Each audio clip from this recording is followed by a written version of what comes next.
Hello everyone, कैसे हैं आप सभी लोग।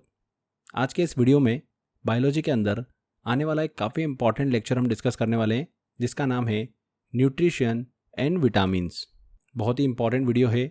वैसे तो इस टॉपिक को न्यूट्रिशन और विटामिन अलग अलग करके हम पढ़ सकते हैं, बट मैंने कोशिश करी है कि एक ही वीडियो के अंदर मैंने इस टॉपिक को ख़त्म किया है। न्यूट्रिशन वाला टॉपिक मैं अलग कर सकता था, विटामिन वाला टॉपिक अलग कर सकता था, पर थोड़ा सा इनका आपस में अपन को रिलेशन देखने को मिलता है, इसीलिए हमने इसको एक सिंगल वीडियो में ख़त्म किया है।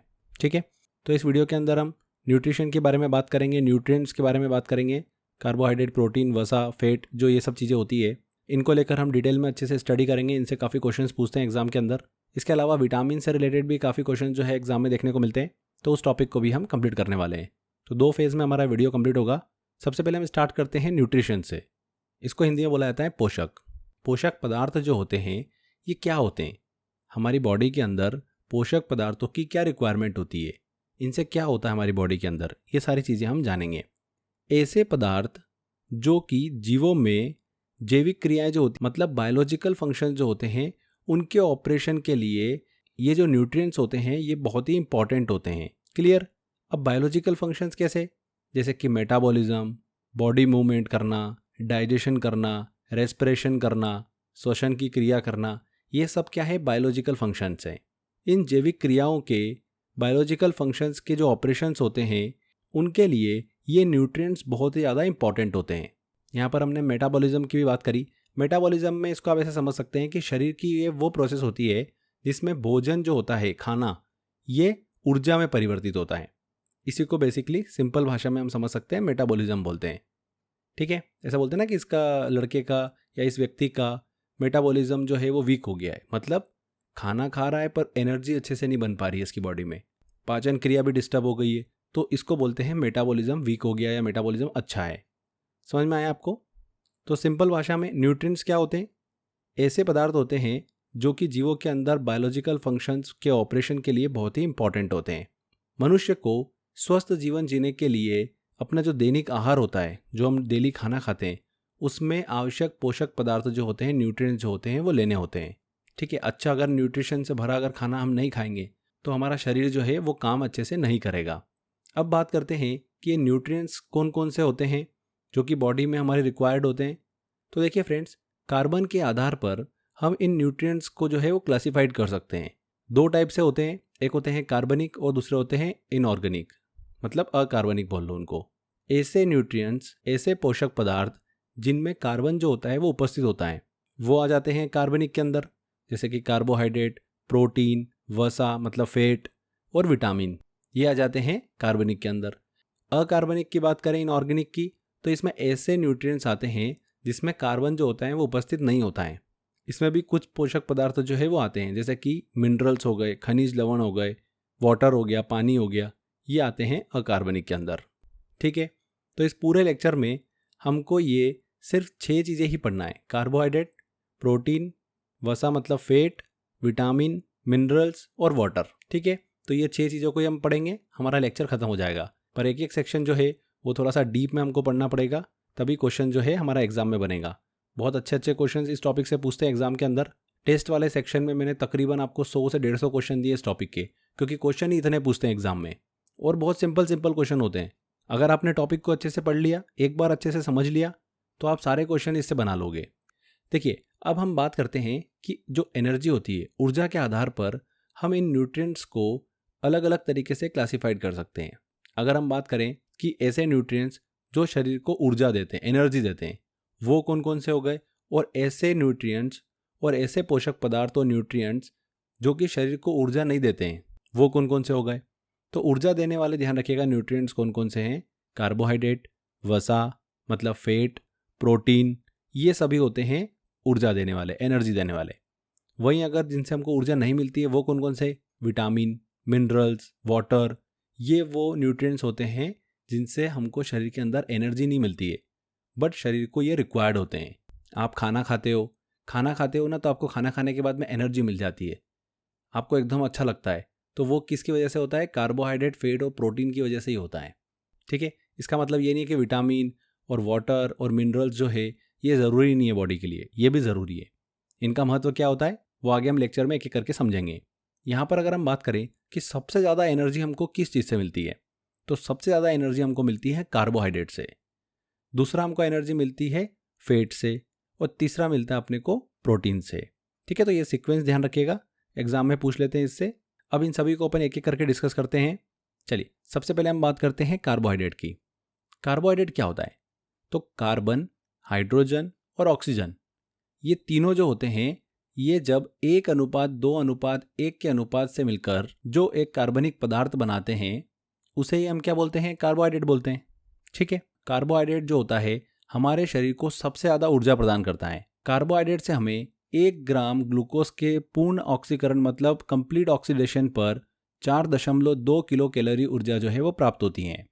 ध्यान रखिएगा फ्रेंड्स, कार्बोहाइड्रेट से हमें 1 ग्राम ग्लूकोज के पूर्ण ऑक्सीकरण कंप्लीट ऑक्सीडेशन से 4.2 किलो कैलोरी एनर्जी जो है वो प्राप्त होती है। ये एग्जाम में ऐसे ऐसे क्वेश्चन पूछते हैं, इसीलिए हम इन सब चीज़ों पे फोकस कर रहे हैं, इनको ध्यान रखिएगा आप। हमारे शरीर में, ह्यूमन बॉडी में हर एक दिन 350 से 500 ग्राम कार्बोहाइड्रेट की ज़रूरत होती है। कितनी? 350 से 500 ग्राम कार्बोहाइड्रेट। और जो हम डाइट लेते हैं, खाना खाते हैं, उसमें इसकी मात्रा जो होती है वो सर्वाधिक होती है। हमारे शरीर की लगभग 55% से 65% ऊर्जा जो होती है, उसकी जो पूर्ति होती है वो कार्बोहाइड्रेट से ही होती है। इसीलिए हमारे शरीर के लिए बहुत ही इंपॉर्टेंट होता है कार्बोहाइड्रेट। कार्बोहाइड्रेट को शर्करा भी कहा जाता है, क्योंकि ये स्वाद में बेसिकली मीठे होते हैं। ठीक है, आप आम खाते हैं या अंगूर खाते हैं, तो उनके अंदर क्या होता है? कार्बोहाइड्रेट होता है। आप जैसे एक आम पूरा खाओगे तो आपको थोड़ा सा एनर्जी फील होगी, वो इसलिए होती है क्योंकि उसके अंदर कार्बोहाइड्रेट की मात्रा अच्छी होती है। ठीक है, कार्बोहाइड्रेट की जो इकाई होती है वो क्या होती है? सैकेराइड होती है। कार्बोहाइड्रेट की जो यूनिट होती है वो क्या होती है? सैकेराइड होती है। इसी के तौर पे हम अभी इनको डिस्कस भी करने वाले हैं। अब बात करते हैं कि ऐसी कौन कौन सी चीज़ें हैं जिनसे हमको कार्बोहाइड्रेट प्राप्त होता है। तो इसके सबसे अच्छे सोर्स जो है वो हो गए अनाज। अनाज के अंदर क्या हो गया? गेहूँ हो गया, जौ हो गया, मक्का, चावल, इन सब के अंदर कार्बोहाइड्रेट होता है। इसीलिए हम लंच और डिनर के अंदर चपाती जो है उसको हमारी डाइट में ऐड करते हैं। शहद में कार्बोहाइड्रेट अच्छा होता है, आलू में होता है, केला, गुड़, गन्ना और शकरकंद, इन सब के अंदर कार्बोहाइड्रेट जो है वो प्रचुर मात्रा में पाया जाता है। क्लियर हो गया आपको? चलिए आगे बढ़ते हैं। कार्बोहाइड्रेट के फंक्शंस क्या होते हैं ये समझ लेते हैं। हमने बात करी कि शरीर के अंदर क्या करते हैं? ऊर्जा प्रदान करते हैं। तो ऊर्जा का एक सबसे पहला स्रोत जो होता है, सोर्स होता है, वो कार्बोहाइड्रेट होता है, जिसकी वजह से शरीर में हमको तुरंत एनर्जी जो है वो मिलती है। कार्बोहाइड्रेट जो होता है ये संचित भोजन जो होता है उसका क्या करता है? निर्माण करने का काम करता है, और डीएनए और आरएनए का एक घटक होता है। अब देखिए फ्रेंड्स, हमने बात करी थी कार्बोहाइड्रेट की यूनिट सैकेराइड। तो सैकेराइड के आधार पर कार्बोहाइड्रेट के 3 टाइप हैं। 3 प्रकार से इसको बांट सकते हैं हम: मोनोसैकेराइड, डाइसैकेराइड और पॉलीसैकेराइड। ये भी कार्बोहाइड्रेट ही हैं, पर अलग अलग टाइप के कार्बोहाइड्रेट हैं। एक होते हैं मोनोसैकेराइड टाइप के कार्बोहाइड्रेट, एक होते हैं डाइसैकेराइड, और तीसरे होते हैं पॉलीसैकेराइड। ठीक है, तो सबसे पहले अगर आपने मोनोसैकेराइड को समझ लिया तो सारा का सारा आपको कॉन्सेप्ट पूरा क्लियर हो जाएगा। ठीक है, बहुत क्वेश्चन यहाँ से पूछते हैं एग्जाम के अंदर, कैसे क्वेश्चन पूछते हैं वो भी बताऊंगा मैं आपको। तो सबसे पहले मोनोसैकेराइड की बात करते हैं।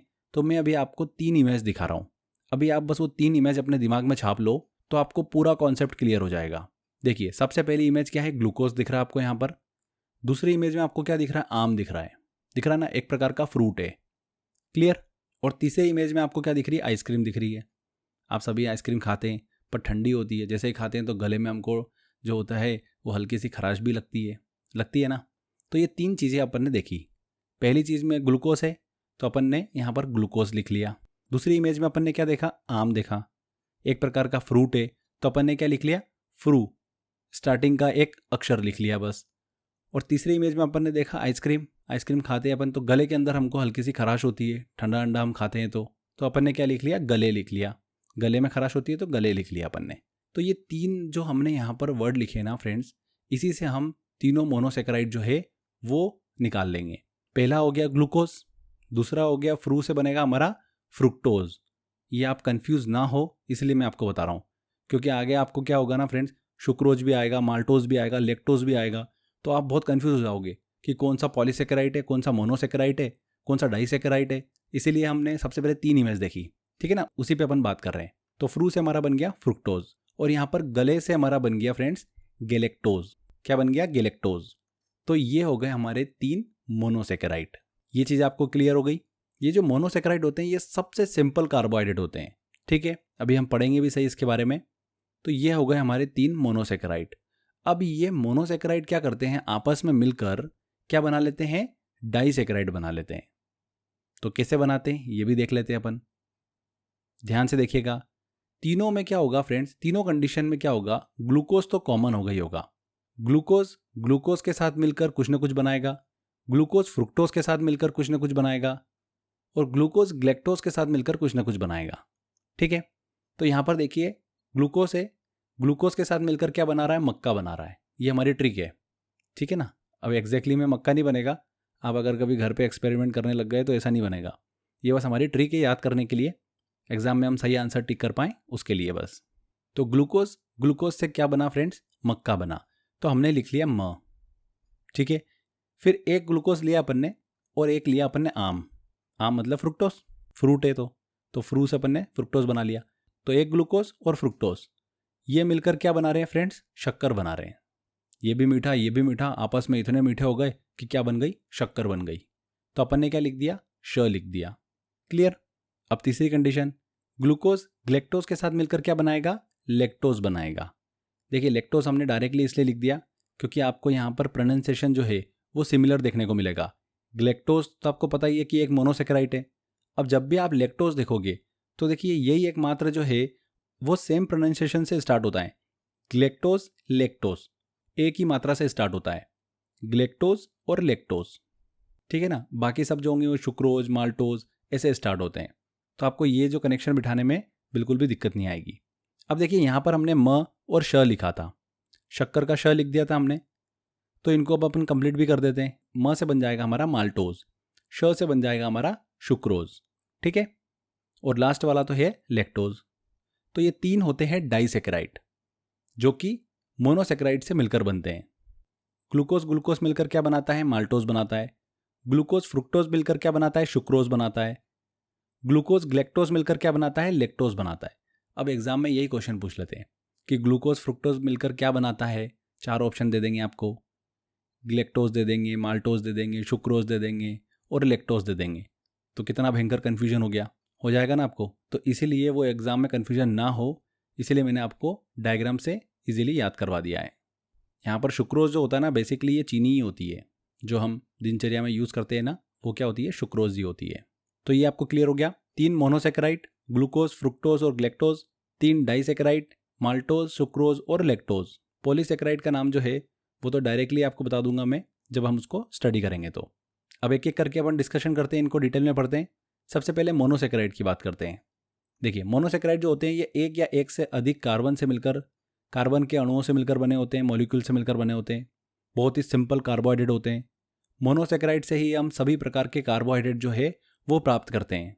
और बेसिकली ये जो होता है, ये जो हमारे डाइजेशन की जो क्रिया होती है, प्रोसेस होती है, उसके सबसे अंतिम स्टेज में हमको ये प्राप्त होता है। कौन, मोनोसेकेराइड। ये क्लियर हो गई। तीनों का नाम ग्लूकोज फ्रुक्टोज और ग्लैक्टोज। ग्लूकोज की बात करें तो ग्लूकोज जो होता है ये शरीर के अंदर हमको तुरंत ऊर्जा जो है वो प्रदान करता है। इसलिए अपन ने बात करी थी अभी स्टार्टिंग में कि 1 ग्राम ग्लूकोज के कंप्लीट ऑक्सीडेशन पर हमको कितनी ऊर्जा मिलती है, 4.2 किलो कैलोरी ऊर्जा जो है वो मिलती है। ठीक है, ग्लूकोज जो होता है इसे शरीर का ईंधन कहा जाता है। क्या कहा जाता है, फ्यूल कहा जाता है। और ग्लूकोज हमको कहाँ कहाँ से मिलता है, अंगूर से मिलता है, अंजीर से मिलता है, मीठे फलों से, और कुछ हमको वनस्पति मतलब प्लांट से भी ये प्राप्त होता है। इसके बाद हम बात करते हैं फ्रुक्टोज की। फ्रुक्टोज जो होता है ये दुनिया की सबसे मीठी प्राकृतिक शर्करा होती है। नेचुरल जो शर्करा होती है सबसे मीठी, वो क्या होती है, फ्रुक्टोज होती है। और ये हमको कहाँ से मिलती है, फलों में मिलती है। फलों में जो मीठापन होता है उसका कारण क्या होता है, फ्रुक्टोज ही होता है।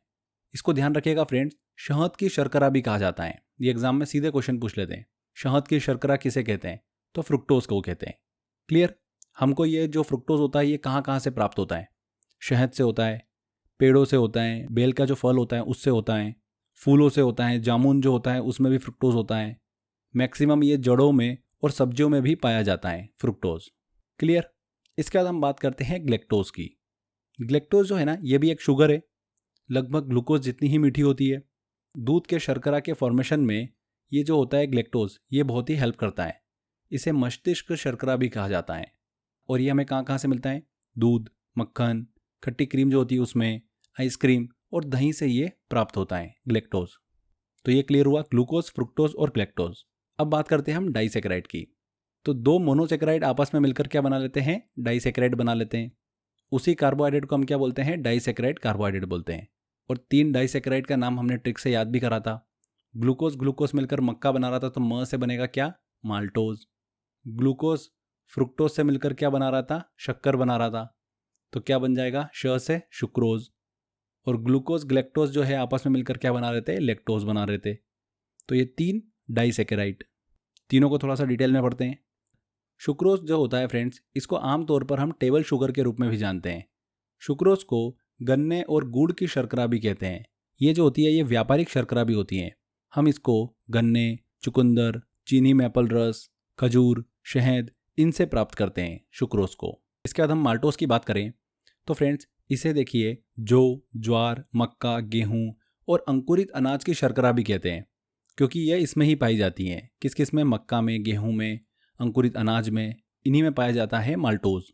इसे बादाम की शर्करा भी कहा जाता है, किसको, माल्टोज को। शराब के अंदर जो है वो इसी टाइप की डाइसैकेराइड जो है वो पाई जाती हैं, माल्टोज। इसे हम प्राकृतिक रूप से गन्ने से, चुकंदर से, खजूर से, शहद से इनसे प्राप्त करते हैं। इसके बाद हम बात करते हैं लैक्टोज की। तो इसे दूध की शर्करा कहा जाता है। लैक्टोज एक प्रकार की चीनी ही है जो कि प्राकृतिक रूप से दूध और दूध उत्पादक जैसे कि पनीर, आइसक्रीम इनमें पाई जाती हैं। ठीक है, तो सुक्रोज, माल्टोज और लैक्टोज क्लियर हुआ आपको।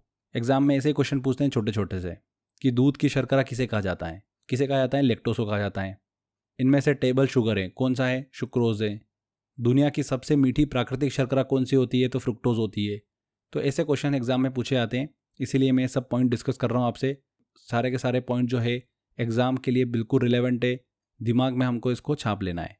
आगे बढ़ते हैं, अब बात करते हैं तीसरे टाइप के कार्बोहाइड्रेट की, जो कि है पॉलीसेकेराइड। ऐसे कार्बोहाइड्रेट जिनका फॉर्मेशन कई मोनोसेकेराइड और डाइसेकेराइड के जुड़ने से होता है, उन्हें हम क्या बोलते हैं, पॉलीसेकेराइड बोलते हैं। इनका काम क्या होता है, भोजन को स्टोर करने का काम होता है। और ये जो होते हैं पॉलीसेकेराइड, ये स्वाद में फीके होते हैं। ठीक है, तो ये चीज़ आप दिमाग में रखना कि पॉलीसेकेराइड जो होते हैं वो स्वाद में फीके होते हैं। अब ये पॉलीसेकेराइड कौन कौन से होते हैं, तो ग्लाइकोजन, स्टार्च, सेल्यूलोज, काइटिन और पेक्टिन, ये 5 तरीके के पॉलीसेकेराइड जो है हमको देखने को मिलते हैं। ग्लाइकोजन मनुष्यों और जंतुओं में स्टोर्ड भोजन होता है। इसे शरीर की संचित ऊर्जा या फिर स्टोर्ड एनर्जी भी कहते हैं, किसको, ग्लाइकोजन को। स्टार्च की बात करते हैं तो ये प्लांट में पाया जाता है, गेहूं, चावल, आलू इन सब में ये प्रचुर मात्रा में होता है। कैप्सूल की आपने खोल देखी होगी बाहर की, वो इसी की बनी होती है, स्टार्च की। तो ये चीज़ आप ध्यान रखिएगा, एग्जाम में ऐसे पूछ लेते हैं। सेल्यूलोज की बात करते हैं फ्रेंड्स, तो सेल्यूलोज जो होता है ये ग्लूकोज का एक पॉलीमर होता है, बहुलक होता है, और ये प्लांट में पाया जाता है। प्लांट की जो सेल वॉल होती है, कोशिका भित्ति होती है, वो सेल्यूलोज की ही बनी होती है, किसकी, सेल्यूलोज की। ये भी एग्जाम में क्वेश्चन पूछा गया था। अब मनुष्य की जो आप सेल देखोगे, हमने सेल वाले लेक्चर में डिस्कस किया था कि मनुष्य की जो सेल होती है उसमें कोशिका भित्ति होती ही नहीं है, सेल वॉल होती ही नहीं है। इसीलिए मनुष्य में इसका पाचन जो है वो नहीं होता है, लेकिन जानवर जो होते हैं वो इसका पाचन कर सकते हैं, किसका, सेलुलोज का। क्योंकि जानवर की आंत में एक ई कोलाई नामक एक जीवाणु पाया जाता है, कौन सा, ई कोलाई, जो कि सेलुलोज के पाचन के लिए एक एंजाइम निकालता है, जिसकी वजह से जानवर जो है वो इसको पचा लेते हैं। मनुष्य जो है वो इसका पाचन नहीं कर पाते हैं। क्लियर। सेलुलोज जो होता है ये रेयॉन, कपास, लकड़ी, घास इन सब में पाया जाता है। मनुष्य ये सब चीज़ें नहीं खाता है क्योंकि इनको पचा भी नहीं सकता है। क्लियर हुआ आपको। इसके बाद हम बात करते हैं काइटिन की।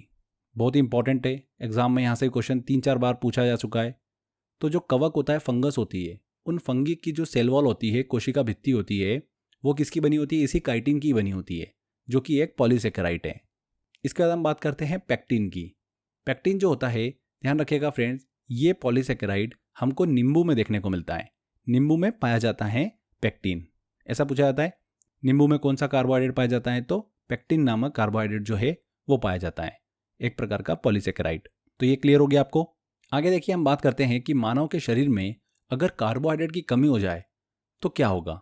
तो क्या होता है फ्रेंड्स, शरीर में वजन जो है वो कम हो जाएगा, मांसपेशियां जो होती है, मसल्स होती है, उनके अंदर थकान और एक दर्द महसूस होने लगेगा। मनुष्य के अंदर कार्य करने की जो इफिशियंसी है वो कम हो जाएगी। अगर कार्बोहाइड्रेट की कमी हो जाएगी तो हमारा शरीर जो है ऊर्जा को उत्पन्न करने के लिए, एनर्जी को लेने के लिए प्रोटीन का यूज़ करने लगेगा, जो कि सही नहीं होगा। अब अगर हम बात करें कि कार्बोहाइड्रेट ज़्यादा हो जाए शरीर में, तब क्या होगा? तब मनुष्य का वजन जो है वो बढ़ने लगेगा और व्यक्ति जो है वो मोटापे की तरफ बढ़ेगा। ठीक है, तो ये चीज़ आपको क्लियर हुई। ये हमने कार्बोहाइड्रेट को अच्छे से डिस्कस किया। आई होप आपको समझ में आ गया होगा। कार्बोहाइड्रेट के हमने 3 टाइप भी डिस्कस करे, मोनोसेकेराइड, डाइसेकेराइड और पॉलीसेकेराइड। यहाँ से क्वेश्चन बहुत पूछे जाते हैं। ठीक है, आगे बढ़ते हैं और अब बात करते हैं हम प्रोटीन की। तो फ्रेंड्स, प्रोटीन क्या होते हैं? प्रोटीन जो होते हैं लगभग 20 एमिनो एसिड के बने होते हैं। किसके? 20 एमिनो एसिड के। और एमिनो एसिड जो होता है, एमिनो अम्ल, उसके अंदर हमको कार्बन, हाइड्रोजन, नाइट्रोजन और ऑक्सीजन जो है वो देखने को मिलता है। इसमें नाइट्रोजन जो है ये प्रोटीन का एक मुख्य घटक होता है, बहुत ही इंपॉर्टेंट पार्ट होता है। शरीर के सभी इंपॉर्टेंट प्रोटीन का फॉर्मेशन जो होता है वो 20 प्रकार के अमीनो अम्ल से ही होता है। ठीक है, अमीनो एसिड जो होता है जिस बॉन्ड के द्वारा जुड़कर प्रोटीन का निर्माण करता है उसे हम क्या बोलते हैं? पेप्टाइड बॉन्ड बोलते हैं। कौन सा? Peptide bond. प्रोटीन शब्द जो है किसके द्वारा दिया गया था? वैज्ञानिक जे बर्जीलियस के द्वारा। ये चीज ध्यान रखिएगा, जे बर्जीलियस ने प्रोटीन शब्द का उपयोग किया था। प्रोटीन जो होता है मानव शरीर में सबसे अंत में हमको एनर्जी जो है वो प्रदान करता है, क्योंकि ये शरीर का ही निर्माणकारी एक पदार्थ होता है। प्रोटीन हमारे शरीर को प्रति ग्राम कितनी ऊर्जा देता है? 4.1 किलो कैलोरी ऊर्जा जो है वो प्रदान करता है। कितनी? 4.1 किलो कैलोरी। और हमारे शरीर को, ह्यूमन बॉडी को हर एक दिन 70 से 100 ग्राम प्रोटीन की आवश्यकता होती है। कितनी? 70 से 100 ग्राम। मानव शरीर का लगभग 15% से लेकर 17% भाग जो होता है वो प्रोटीन का ही बना होता है। प्रोटीन का काम क्या होता है बॉडी के अंदर? प्रोटीन का काम होता है मानव शरीर में जो टिश्यू होते हैं उनका फॉर्मेशन करना, उनकी मरम्मत करना, उनका विकास करना। आपको पता ही होगा कि जो मसल्स होती है ये भी एक प्रकार की टिश्यू है। तो जब आप जिम में जाकर आप प्रैक्टिस करते हो, मेहनत करते हो, तो क्या होता है? मसल ब्रेक होती है, मतलब टिश्यू जो होता है वो ब्रेक होता है। तो उसको मरम्मत करने के लिए फिर आप प्रोटीन खाते हो। एग के थ्रू आप प्रोटीन लेते हो। स्प्राउट जो आप करते हो दालों को, उनके थ्रू आप प्रोटीन लेते हो। तो वो प्रोटीन क्या करता है? आपकी मसल का मरम्मत करने का काम करता है और विकास करने का भी काम करता है। तो ये चीज़ आपको क्लियर हुई। प्रोटीन जो होता है रोग प्रतिरोध क्षमता को भी बढ़ाता है और शरीर की वृद्धि भी करता है। प्रोटीन के अगर हम इंपॉर्टेंट सोर्सेस अगर देखें तो रुपाइरुलिना एक शैवाल होता है जिसमें 65% प्रोटीन जो है वो पाया जाता है। सोयाबीन के अंदर 42%, सभी जो दालें होती है उनमें अप्रॉक्सीमेट 26%, मांस मछली के अंदर 22%, दूध, पनीर, अंडा, इन सब में लगभग 12% जो होता है वो प्रोटीन देखने को मिलता है। तो ये प्रोटीन के कुछ इंपॉर्टेंट सोर्स हैं। अगर आप वेजिटेरियन हैं तो आपको तो सोयाबीन, जो दालें होती है, इन सबको अपने डाइट में अच्छे से शामिल करना चाहिए। ठीक है, चलो आगे बात करते हैं कि अगर हमारी बॉडी के अंदर प्रोटीन की कमी हो जाए तो कौन सा रोग उत्पन्न हो जाता है। ये एग्जाम के अंदर बहुत क्वेश्चन पूछते, इसलिए ध्यान दीजिएगा। अगर वयस्क व्यक्ति में प्रोटीन की कमी हो जाती है तो उसकी वजह से उनकी रोग प्रतिरोध क्षमता जो है वो कमज़ोर हो जाती है। वहीं अगर बच्चों में प्रोटीन की कमी हो जाती है तो उनमें हमको 2 तरीके के रोग देखने को मिलते हैं।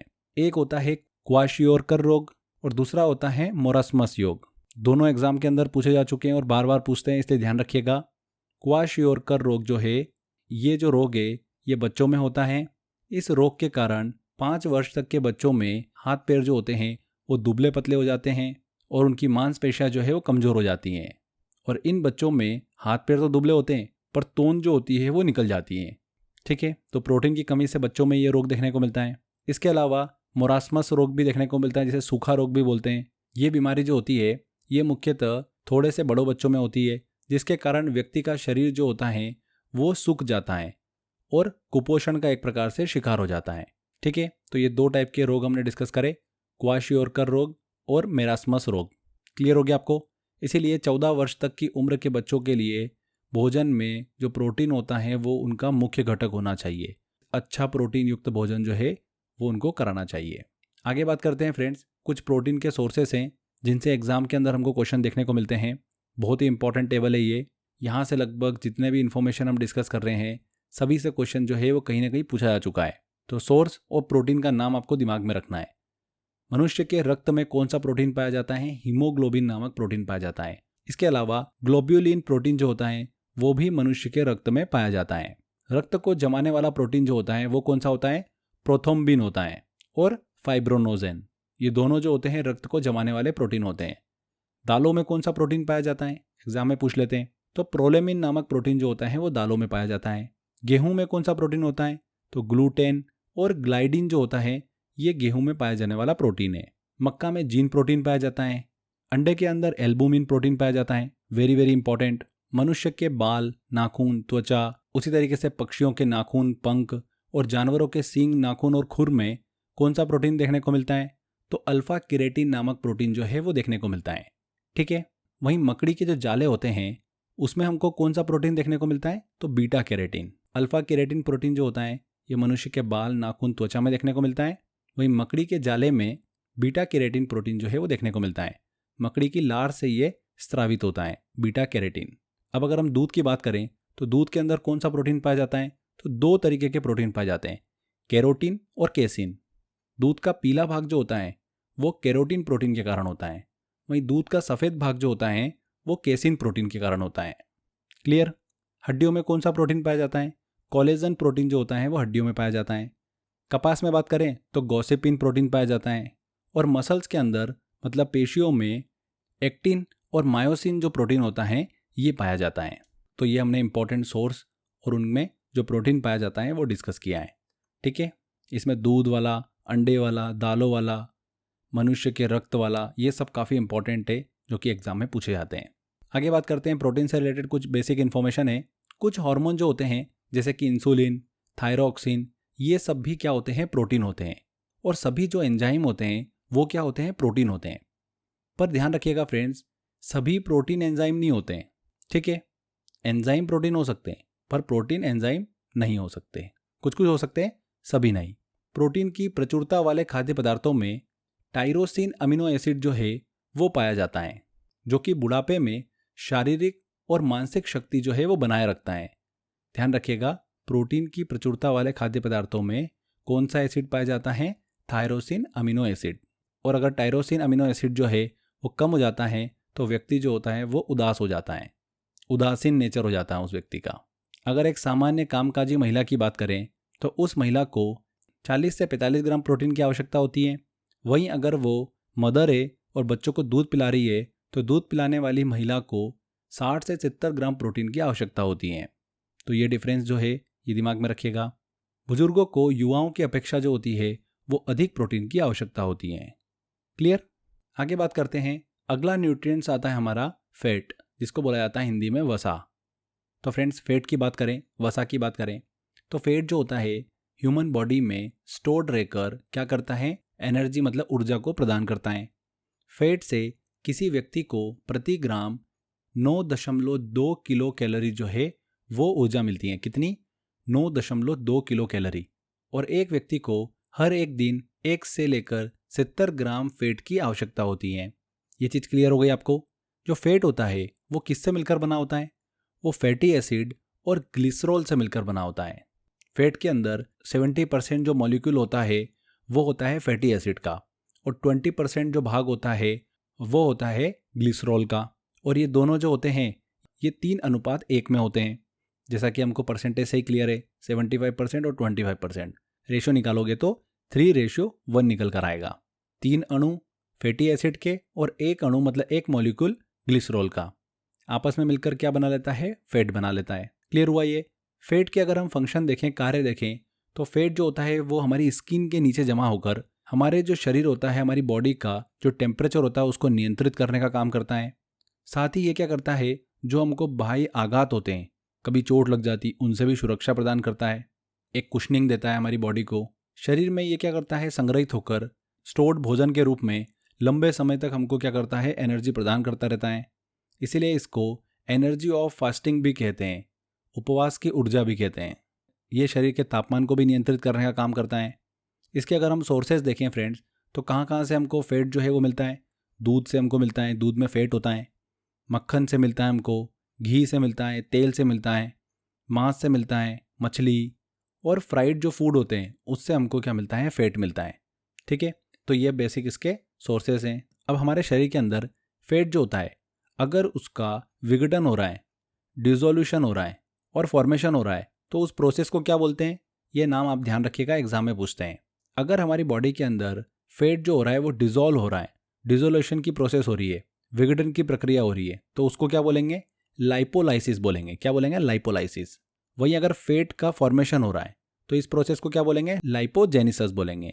ठीक है, ध्यान रखिएगा इस चीज़ को, वेरी वेरी इंपॉर्टेंट है दोनों ये प्रोसेस। अब अगर हम बात करें कि हमारी बॉडी के अंदर फैट अगर बढ़ जाए और फैट अगर कम हो जाए तो क्या होगा। तो पहला केस लेते हैं, हमारी बॉडी में जब फैट की कमी हो जाए तब क्या प्रॉब्लम होगी। हमारी जो स्किन होगी वो एकदम से रूखी हो जाएगी, वजन में भी कमी आ जाएगी और इसकी कमी से हमारे शरीर का विकास जो है वो रुक जाएगा फैट की कमी से। ठीक है, वहीं अगर फैट की अधिकता हो जाए, बढ़ जाए शरीर के अंदर, वसा अगर बढ़ जाए तब क्या होगा। शरीर जो होगा बिल्कुल अनफिट हो जाएगा, मोटापा आ जाएगा, इससे शरीर का वजन जो है बहुत बढ़ जाएगा और हार्ट अटैक जैसी, हृदय रोग जैसी समस्या जो है वो बढ़ जाएगी और डायबिटीज़ और हाई ब्लड प्रेशर जो है वो हमको देखने को मिलेगा। तो ये सब प्रॉब्लम जो है वो फेस करना पड़ती है जब बॉडी के अंदर फैट ज़्यादा हो जाए। तो फैट का कम होना भी नुकसानदायक है, फैट का बढ़ना भी नुकसानदायक है। तो इसीलिए हमको फिजिकल एक्टिविटी जो है वो करते रहना है, फिट रहना है, जिससे कि कभी भी कोई भी बीमारी जो है वो हमको टच नहीं कर पाएगी। आगे बात करते हैं फ्रेंड्स, हमारे शरीर में जो फैट होता है वो किस रूप में मिलता है। तो वो मिलता है कोलेस्ट्रॉल के रूप में, और ये दो प्रकार का होता है मनुष्य के शरीर में। एक होता है LDL और दूसरा होता है HDL। अब LDL और HDL क्या है, देखो समझो। LDL जो होता है इसका फुल फॉर्म होता है लो डेंसिटी लिपोप्रोटीन और HDL का फुल फॉर्म होता है हाई डेंसिटी लिपोप्रोटीन। ठीक है, अब इन दोनों में से एक जो है वो बैड कोलेस्ट्रॉल है और एक जो है वो गुड कोलेस्ट्रॉल है, शरीर के लिए अच्छा है, और एक शरीर के लिए नुकसानदायक है। तो LDL जो है ये एक बैड कोलेस्ट्रॉल है, वहीं HDL जो है ये एक गुड कोलेस्ट्रॉल है। क्यों है? देखिए, LDL जो है ये हमने बात करी कि नुकसानदायक है, एक बैड कोलेस्ट्रॉल है। LDL की मात्रा अगर अधिक हो जाए, लो डेंसिटी लिपोप्रोटीन की, तो ये जो हमारी आर्टरीज होती है, धमनियाँ होती है, उनकी आंतरिक सतह पर क्या हो जाएगी? जम जाएगी, जिससे जो ब्लड का जो रक्त प्रवाह है वो ओवर प्रेशर से होने लगेगा, जिससे हार्ट अटैक जैसी समस्या उत्पन्न हो जाएगी। भाई आर्टरीज है हमारी बॉडी के अंदर ब्लड को एक जगह से दूसरी जगह पर लेके जा रही है। अब उसकी सतह के वहाँ पर अगर फैट जमना चालू हो जाएगा तो ब्लॉकेज बनना चालू हो जाएंगे उस आर्टरीज के बीच में, उस नली के बीच में, तो ब्लड हमारा रुक जाएगा। ब्लड रुकेगा तो हार्ट अटैक आ जाएगा। भाई अगर हार्ट को ब्लड ही नहीं मिलेगा तो हार्ट अटैक आ जाएगा। तो ये समस्या होती है लो डेंसिटी लिपोप्रोटीन में, एक प्रकार का बैड कोलेस्ट्रॉल है ये। ठीक है, दूसरा है HDL, high density lipoprotein. HDL की अधिक मात्रा जो होती है धमनियों की आंतरिक सतह से जो LDL जमा हो रहा है उसको क्या करता है? कम करता है वो।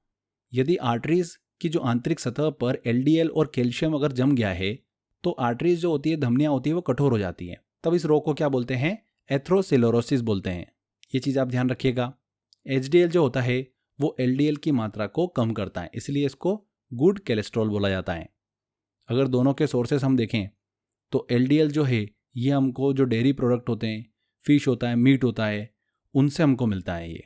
तो ज़्यादा ये खाने से भी नुकसान होता है।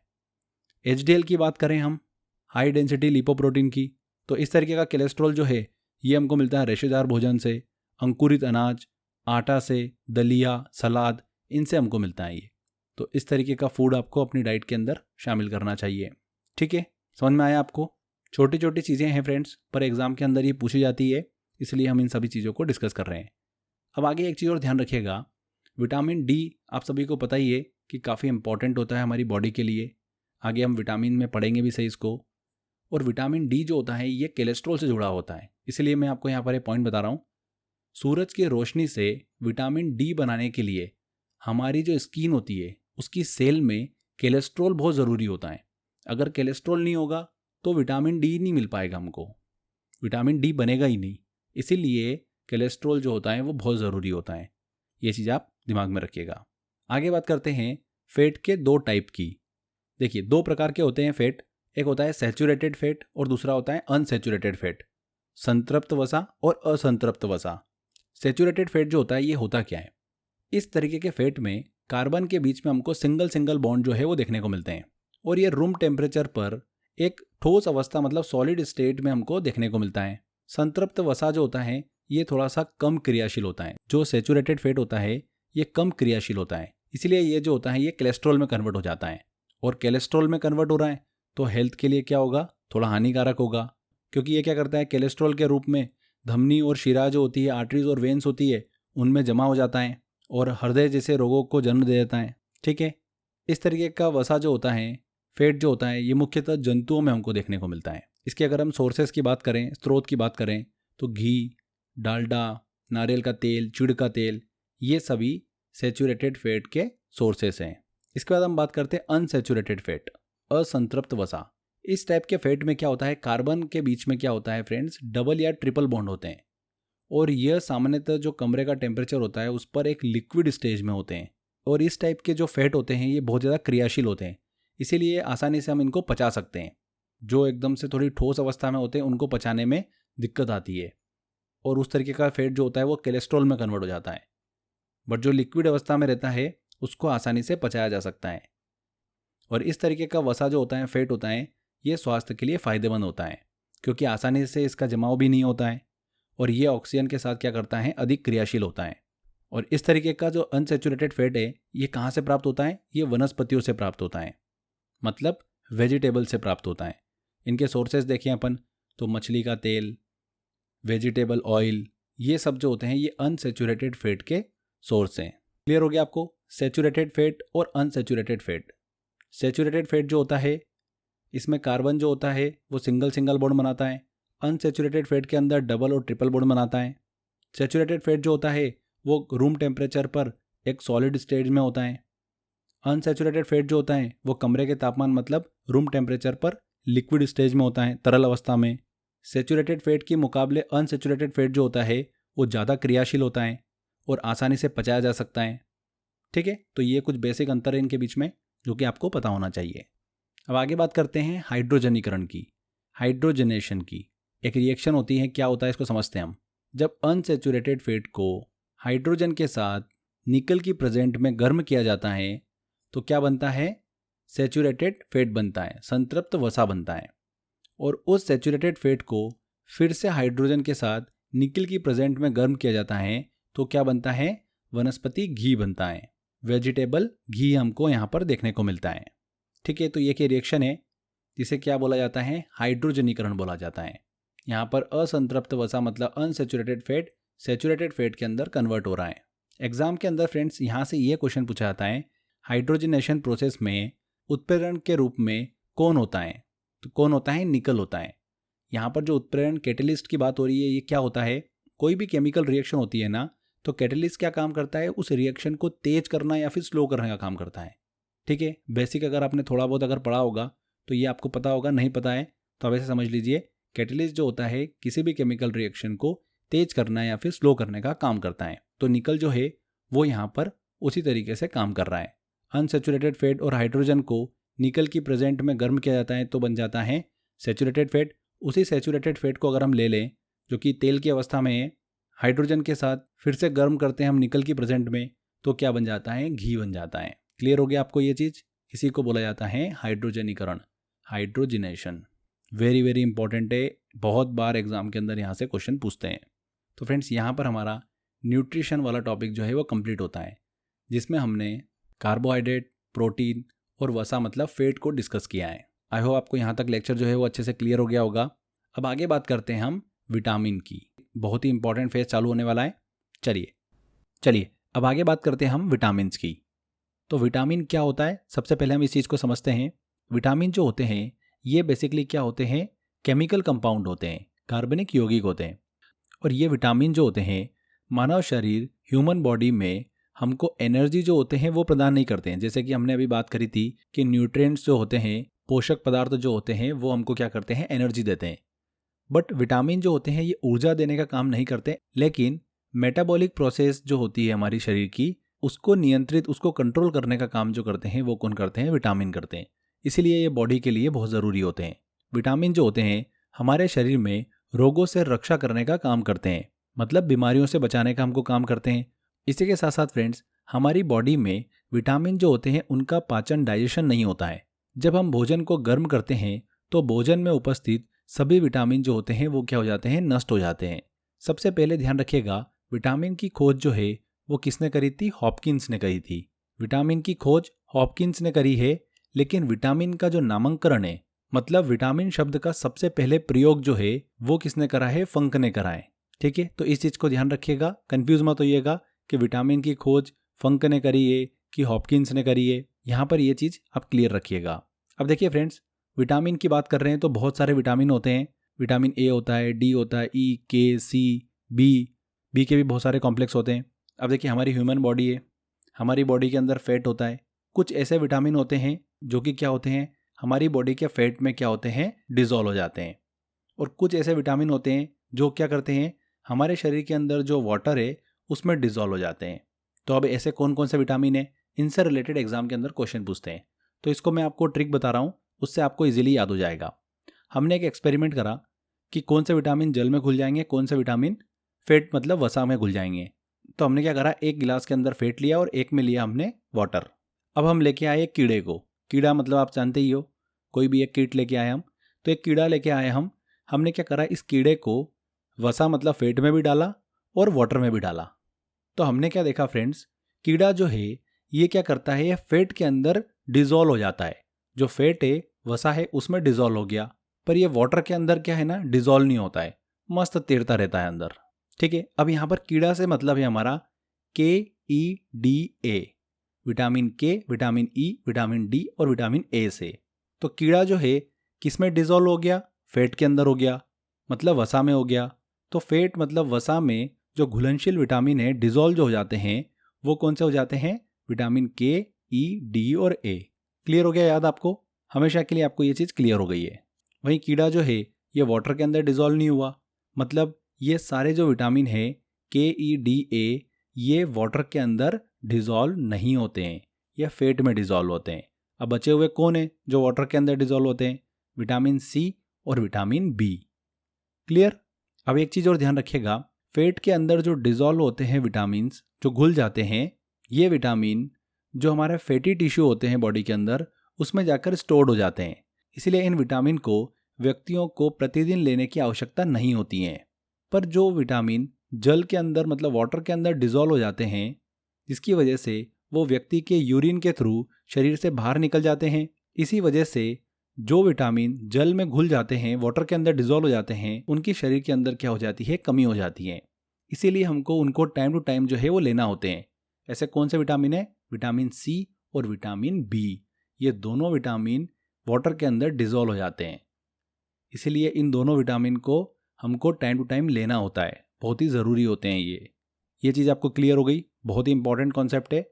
अब एक चीज़ और ध्यान रखिएगा, मनुष्य के शरीर में खुद से जो विटामिन बनते हैं वो दो ही विटामिन है, एक तो विटामिन डी और एक विटामिन के। बाकी सारे विटामिन जो है वो हमको अदर सोर्सेज से लेना होते हैं। ठीक है, शरीर के अंदर विटामिन डी और विटामिन के बनते हैं। विटामिन जो होते हैं उनको प्रोटेक्टिव फूड कहते हैं, क्योंकि ये हमारे शरीर को रोगों से बचाते हैं, रोगों से हमारे शरीर की रक्षा करते हैं। ठीक है, इसलिए इनको प्रोटेक्टिव फूड कहते हैं। चलिए अब एक छोटी सी चीज़ समझिए। अब जो मैंने आपको विटामिन बताए हैं, vitamin A, vitamin B, C, D, E और के। ठीक है, विटामिन बी के भी और भी कॉम्प्लेक्स होते हैं, जैसे B1, B2, B3, B5, B6, B7, B9 और B12। उनको भी हमको पढ़ना होगा, वो हम जब विटामिन बी के बारे में स्टडी करेंगे तब उनको भी हम क्लियर कर लेंगे।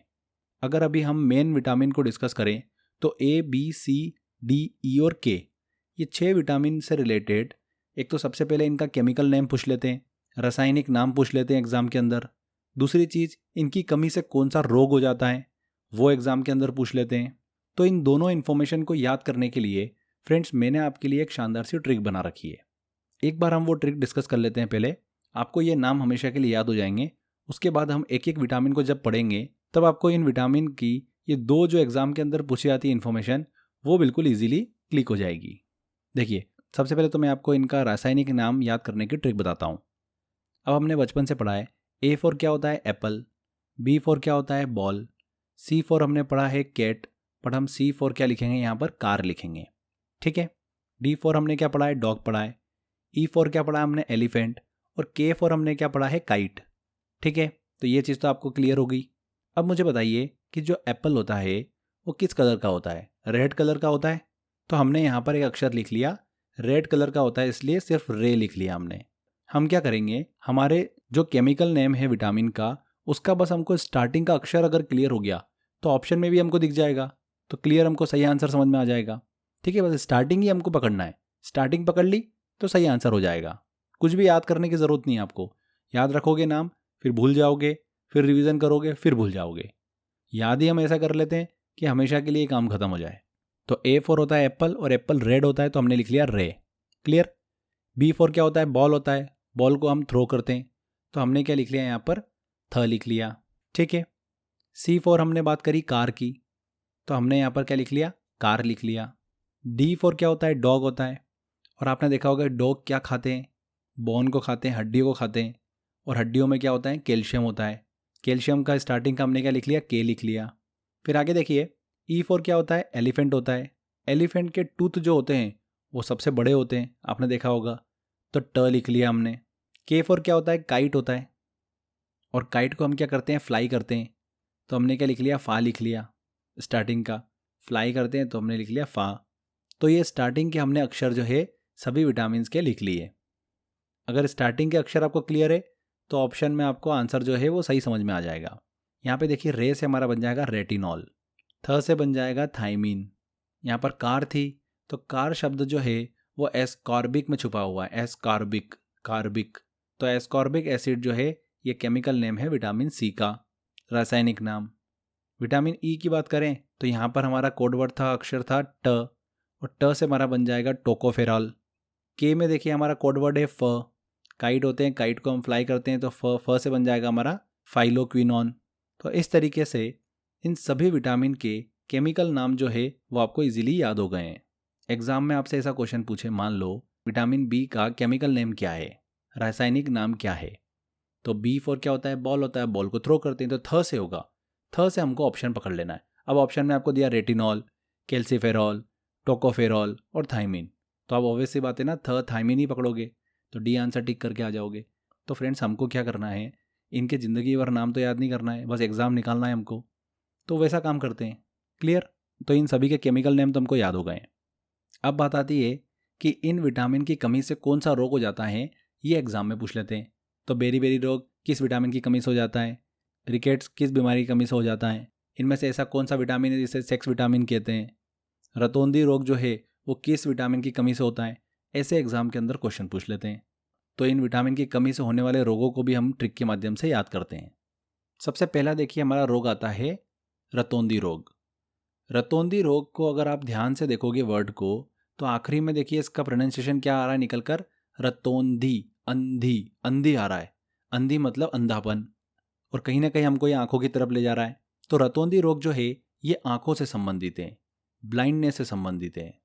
ये चीज़ आपको क्लियर हो गई। इस बीमारी में व्यक्ति को सूर्यास्त के बाद में दिखना जो है वो कम हो जाता है रतौंधी रोग में। अब आप देखोगे, अब विटामिन ए का जो केमिकल नेम है वो क्या है? A for Apple, Apple red होता है तो रे से बन जाएगा रेटिनॉल। और रेटिनॉल में फ्रेंड्स रेटिना वर्ड जो है ये क्या है? आंखों में हमारे एक पीछे की तरफ में एक पर्दा होता है, वो कौन सा होता है? रेटिना होता है, जिसे हम क्या बोलते हैं? रेटिना बोलते हैं। तो कहीं ना कहीं रेटिनॉल भी हमको आंखों की तरफ लेके जा रहा है, तो आपस में ये कोरिलेट कर रहे हैं। तो विटामिन ए की कमी से ही रतौंधी रोग जो है वो देखने को मिलता है। हो गया आपको याद? कभी भी आप नहीं भूल सकते। अब इसको आगे बात करते हैं। अगला रोग आता है बेरी बेरी रोग। बेरी बेरी रोग में देखिए यहाँ पर हमने बेरी बेरी में से एक में से बी लिया, दूसरे में से भी बी ले लिया। बेरी बेरी है, अब दो दो बार बी पे जोर दे रहे हैं तो कहीं ना कहीं विटामिन बी से ही रिलेट करेगा। तो विटामिन बी की कमी से हो जाता है बेरी बेरी रोग। मांसपेशियों में खिंचाव देखने को मिलता है, शरीर की वृद्धि भी रुक जाती है और वजन घटना स्टार्ट हो जाता है। आगे बात करते हैं। अगला रोग आता है हमारा स्कर्वी। स्कर्वी में आप इस शब्द को ध्यान से बोलोगे तो आखिरी में हमको कैसा साउंड आ रहा है? स्कर्वी, कर्वी, कर्व का साउंड आ रहा है। तो आपको क्या करना है? कर्व बना लेना है। तो कर्व जब बनाओगे तो कर्व जो है ये कौन सा विटामिन जैसा दिख रहा है? सी जैसा दिख रहा है। सी को बनाओगे तो सी भी कैसा दिखता है? कर्व जैसा ही दिखता है। तो ये खुद ही बोल रहा है कि मैं विटामिन सी की कमी से होने वाला रोग हूँ। स्कर्वी में कर्व वर्ड छुपा हुआ है, और कर्व जब बनाओगे तो क्या बनेगा? सी तो बनेगा। तो ये विटामिन सी की कमी से होने वाला रोग है स्कर्वी। अब इसमें क्या होता है? अब देखिए हमारा मुंह जो है वो भी तो सी के शेप में ही दिखाई देता है हमको। आप देखोगे तो सी के शेप में हमको दिखाई देता है। तो कहीं ना कहीं ये मुंह से संबंधित रोग है स्कर्वी रोग। इस रोग में मसूड़ों में सूजन आ जाती है और खून निकलना जो है वो स्टार्ट हो जाता है दांतों में। हमारे मुंह के दांत जो होते हैं वो कमज़ोर हो जाते हैं और मुंह से दुर्गंध भी आने लगती है। तो स्कर्वी रोग मुंह से रिलेटेड है। कर्व साउंड आ रहा है, कर्व बना लोगे तो कैसा दिखेगा, सी जैसा। तो विटामिन सी की कमी से होने वाला रोग है। क्लियर। आगे देखिए, अब हम बात करते हैं किस विटामिन को सेक्स विटामिन के नाम से जाना जाता है। ऐसा एग्जाम के अंदर पूछा जाता है। तो फ्रेंड्स, अगर आप यहाँ पर देखोगे तो सेक्स की स्पेलिंग में सिर्फ एक ही विटामिन जो है वो हमको देखने को मिल रहा है। देखिए, एस से कोई विटामिन होता है क्या? नहीं होता है। एक्स से होता है क्या? नहीं होता है। ई से विटामिन ई जो है वो हमको देखने को मिलता ही है। तो विटामिन ई को ही सेक्स विटामिन कहा जाता है। देखिए, ये वर्ड खुद ही अपने आप में बता रहा है कि मैं किस विटामिन से संबंधित हूँ। ठीक है, यौन शक्ति, सेक्सुअल पोटेंसी, फर्टिलिटी, नपुंसकता, इम्पोर्टेंस, ये सभी जो है इस विटामिन से ही रिलेट करते हैं। ठीक है, इसीलिए इस विटामिन को सेक्स विटामिन के नाम से जाना जाता है। क्लियर। ये वाला क्वेश्चन बहुत ही इंपॉर्टेंट और बहुत बार एग्जाम में पूछा भी गया है। याद हो गया, अब कभी भी आपका क्वेश्चन ये गलत नहीं होगा। आगे बात करते हैं, ऐसी कौन सी बीमारी है जिसमें रक्त का थक्का नहीं बनता है। अब भैया, रक्त का थक्का अगर नहीं बनेगा, मान लो आपको चोट लगी और वहाँ पर ब्लड क्लोथिंग नहीं हुई, तो खून बहता जाएगा। खून बहता जाएगा तो क्या होगा? मर जाएंगे, सारा खून निकल जाएगा। तो रक्त का थक्का तो बनना ज़रूरी है, ब्लड क्लोथिंग होना बहुत ज़रूरी है शरीर के अंदर। तो रक्त का थक्का अगर नहीं बन रहा है तो इंसान मर सकता है। तो मर वर्ड ढूंढ लेना किसी भी बीमारी के अंदर, जिसमें दिख जाए वही इसका सही आंसर होगा। तो हीमारेजी, यहाँ पर देखिए, हीमारेजी में मर वर्ड जो है वो आपको बीच में छुपा हुआ दिख रहा है। तो ये वो बीमारी है जिसमें रक्त का थक्का जो है वो नहीं बनता है। वैसे तो सामान्य जो शरीर होता है मनुष्य का, उसमें रक्त का थक्का जो है वो बन जाता है। इसीलिए इस विटामिन की कोई कमी जो है वो हमको नहीं देखने को मिलती है। अब बात आती है कि हीमारेजी बीमारी या रक्त का थक्का नहीं बनना किस विटामिन की कमी की वजह से होता है। वो विटामिन भी तो देखना पड़ेगा ना हमको। तो वो विटामिन कौन सा होगा? देखिए, यहाँ पर रक्त की बात कर रहे हैं, मतलब खून की बात कर रहे हैं। तो खून की बात कर रहे हैं तो खून को लिख लो, KHOON, खून लिख लिया आपने। तो विटामिन के की बात कर रहे हैं, स्टार्टिंग का ले लो। तो ऐसे हमको एक रिलेशन बनाने पड़ेंगे फ्रेंड्स, जिसकी वजह से हम सही आंसर एग्जाम के अंदर टिक कर पाएँ। अगर आप इस तरीके से याद रखोगे तो एग्जाम में आपका 100% क्वेश्चन बिल्कुल सही होगा। कभी भी आपको कन्फ्यूजन नहीं होगा। मान लो आप अदर सब्जेक्ट पढ़ रहे हो और ये विटामिन वाला टॉपिक रिवाइज नहीं कर पाए एग्जाम टाइम में, तो कम से कम ये ट्रिक्स जो मैं आपको बता रहा हूँ ये आपकी एग्जाम में वहाँ पर काम आ जाएगी। कैसे काम आएगी? एग्जाम में ऐसे पूछा, रक्त का थक्का नहीं बनना किस विटामिन से संबंधित है।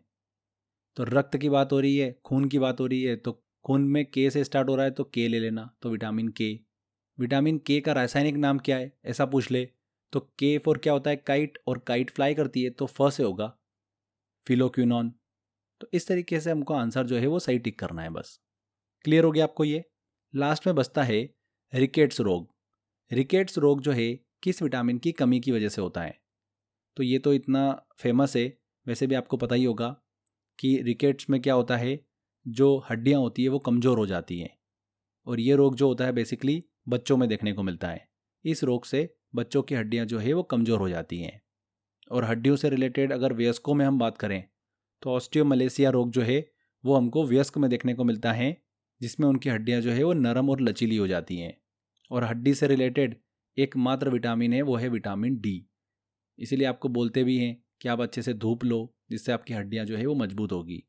तो विटामिन डी के बारे में तो जनरली हम सभी को पता ही होता है, तो इसीलिए इसको तो हमको इतना एकदम से याद रखने की भी ज़रूरत नहीं है। तो फ्रेंड्स, मैंने आपको ये सभी विटामिन के केमिकल नेम और उनसे होने वाली जो डिसीज़ होती है, रोग होते हैं, उनको मैंने आपको ट्रिक से याद करा दिया है। क्वेश्चन यहाँ से बिल्कुल एग्जाम में भर भर के पूछते हैं, कभी भी आपका क्वेश्चन गलत नहीं होगा। अब विटामिन बी के अंदर जो कॉम्प्लेक्स हमको देखने को मिलते हैं, B1, B2, B5, B7, उनके भी हमको केमिकल नेम याद रखना पड़ेंगे। तो वो मैं जब विटामिन बी हम पढ़ेंगे तभी मैं आपको वो ट्रिक बताऊंगा। क्लियर? चलिए, अब एक एक विटामिन को हम थोड़ा सा डिटेल में पढ़ते हैं। थोड़ी सी इन्फॉर्मेशन है जो कि आपको पता होना चाहिए, वो डिस्कस करते हैं। उनसे भी क्वेश्चंस एग्जाम के अंदर पूछे जाते हैं। तो सबसे पहले हम लेते हैं विटामिन ए। विटामिन ए की खोज किसने करी है? मैकुलन ने करी है। इसका जो केमिकल नेम है, रासायनिक नाम है, वो क्या है? रेटिनॉल है, हमने याद भी कर रखा है।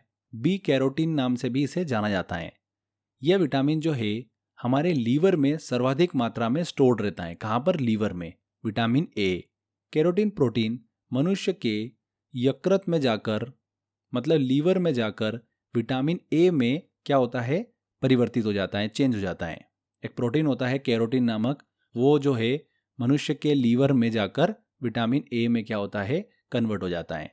इस विटामिन की अगर हम इंपॉर्टेंट सोर्स की बात करें कि कहाँ से ये विटामिन हमको मिल पाता है, तो गाजर में सर्वाधिक होता है विटामिन ए, पके हुए फल जैसे कि आम, पपीता, हरी पत्तेदार सब्जियां, पनीर, दूध, मांस, मछली, अंडा, इन सभी में विटामिन ए जो होता है वो अच्छी मात्रा में होता है।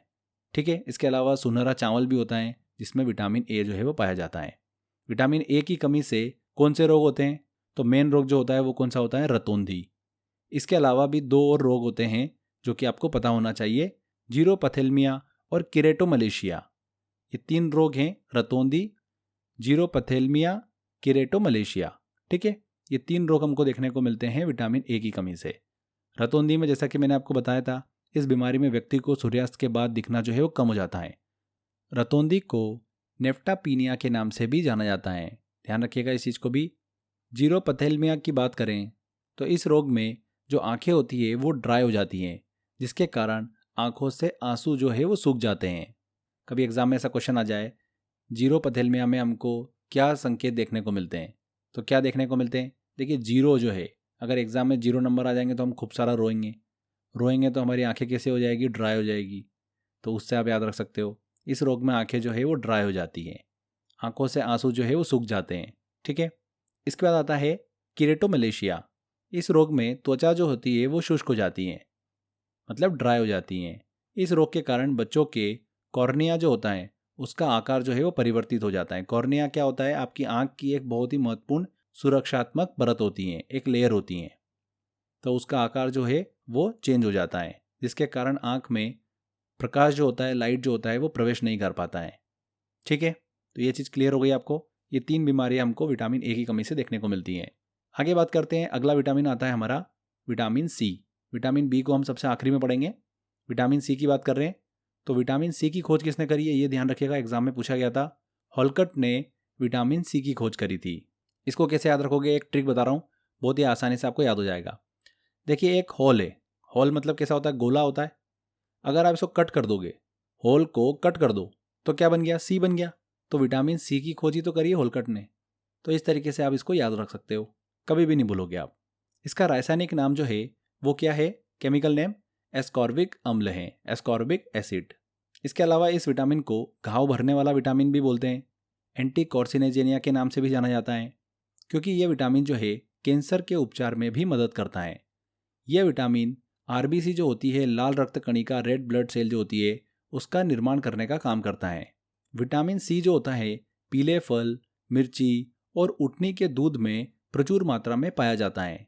इंपॉर्टेंट अगर सोर्सेस देखें हम तो आंवले में सर्वाधिक होता है। खट्टे फल जैसे कि सिट्रिक फ्रूट होते हैं उनमें विटामिन सी अच्छा होता है, जैसे कि नींबू, संतरा, इमली, अमरूद, नारंगी, पपीता, इन सभी फ्रूट्स के अंदर विटामिन सी जो है वो प्रचुर मात्रा में पाया जाता है। ये चीज़ आप ध्यान रखिएगा कि विटामिन सी जो है ये अंडा, दूध, अनाज और मांस में नहीं पाया जाता है। हमने पढ़ा भी था स्टार्टिंग में कि विटामिन सी जो है वो पानी में घुलनशील होता है, डिजोल्व हो जाता है वाटर के अंदर, इसीलिए ये विटामिन जो है यूरिन के साथ हमारे शरीर से बाहर निकल जाता है। ठीक है, इसलिए टाइम टू टाइम हमको विटामिन सी जो है वो लेना रहता है। विटामिन सी के बारे में एक चीज़ ध्यान रखिएगा कि विटामिन को अगर गर्म किया जाए तो सबसे पहले जो विटामिन नष्ट होगा वो कौन सा है, विटामिन सी ही है। एक स्वस्थ व्यक्ति को प्रतिदिन 60 से 70 ग्राम विटामिन सी की आवश्यकता होती है। एक रोग होता है पायरिया, उसमें व्यक्ति को अत्यधिक मात्रा में प्रतिदिन विटामिन सी जो होता है वो लेना होता है। किसमें, पायरिया वाले रोग में। ठीक है, विटामिन सी की कमी से कौन सा रोग हो जाता है, स्कर्वी हो जाता है, एनीमिया हो जाता है। ये चीज़ आप ध्यान रखिएगा। स्कर्वी रोग की बात करें तो इस रोग में मसूड़ों में सूजन आ जाती हैं, खून बहना स्टार्ट हो जाता है, दांत कमज़ोर हो जाते हैं और मुंह से दुर्गंध आने लगती हैं।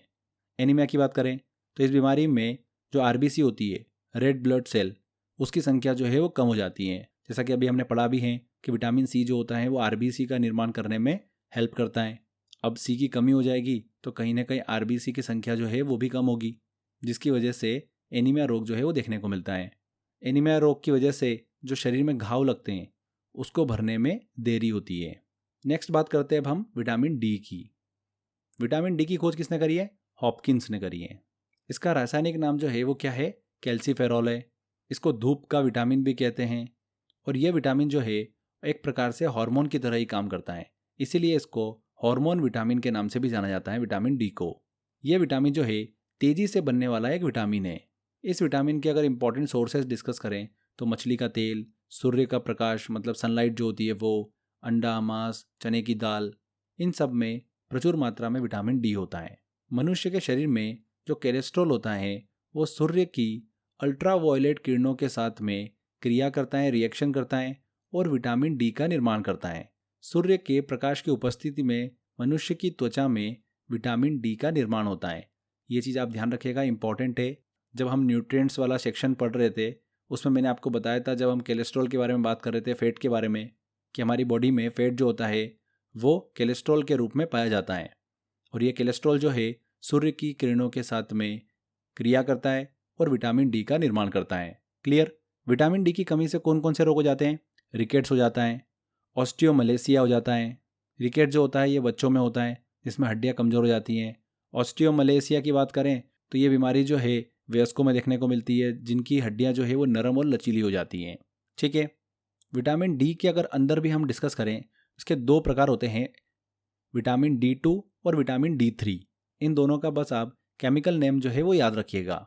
D2 का नाम क्या है? एर्गोकैल्सीफेरॉल। वहीं D3 की बात करें तो कोलेकैल्सीफेरॉल। ठीक है, तो ये दोनों केमिकल नेम इनका दिमाग में रखिएगा।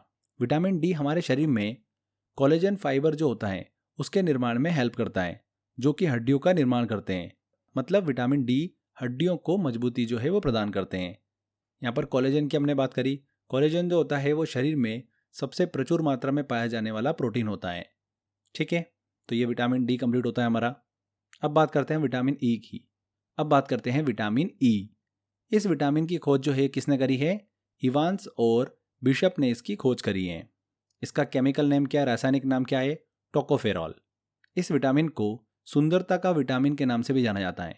इसके अलावा इस विटामिन को सेक्स विटामिन भी कहा जाता है, जैसा कि हमने पढ़ा था। विटामिन ई की कमी से यौन शक्ति और प्रजनन क्षमता जो होती हैं, सेक्सुअल पोटेंसी एंड फर्टिलिटी में कमी देखने को मिलती है। इसलिए इस विटामिन को बांझपन मतलब नपुंसकता जो होती है उसके नाम से भी जाना जाता है। बांझपन रोधी विटामिन और प्रजनन विटामिन के नाम से इसे जाना जाता है। ये जो विटामिन है ये जो हमारी बॉडी के अंदर टिश्यू होते हैं उनको नुकसान पहुंचाने से बचाने वाला एक विटामिन है। और जो रिंकल और झुर्रियाँ देखने को मिलती है उससे भी ये विटामिन जो है वो रक्षा करता है। हमारी स्किन पर एक चमक जो है वो पैदा करता है। Vitamin E. विटामिन ई के निर्माण में जो सबसे इंपॉर्टेंट एलिमेंट होता है, तत्व होता है, वो कौन सा होता है? सेलेनियम होता है। ये चीज़ आप ध्यान रखिएगा, एग्जाम में पूछा जाता है। विटामिन ई के निर्माण में जो सहायक तत्व होता है, इंपॉर्टेंट एलिमेंट होता है, वो कौन सा होता है? सेलेनियम होता है। इस विटामिन के मुख्य सोर्स की बात करें तो सोयाबीन से हमको अच्छी मात्रा में विटामिन ई प्राप्त होता है। अंकुरित अनाज, तेलीय बीज जैसे कि बादाम, मूंगफली, अरंडी, सरसों, नारियल पानी, इन सब से हमको विटामिन ई जो है वो अच्छी मात्रा में प्राप्त होता है। विटामिन ई की कमी से कौन कौन से रोग हो जाते हैं?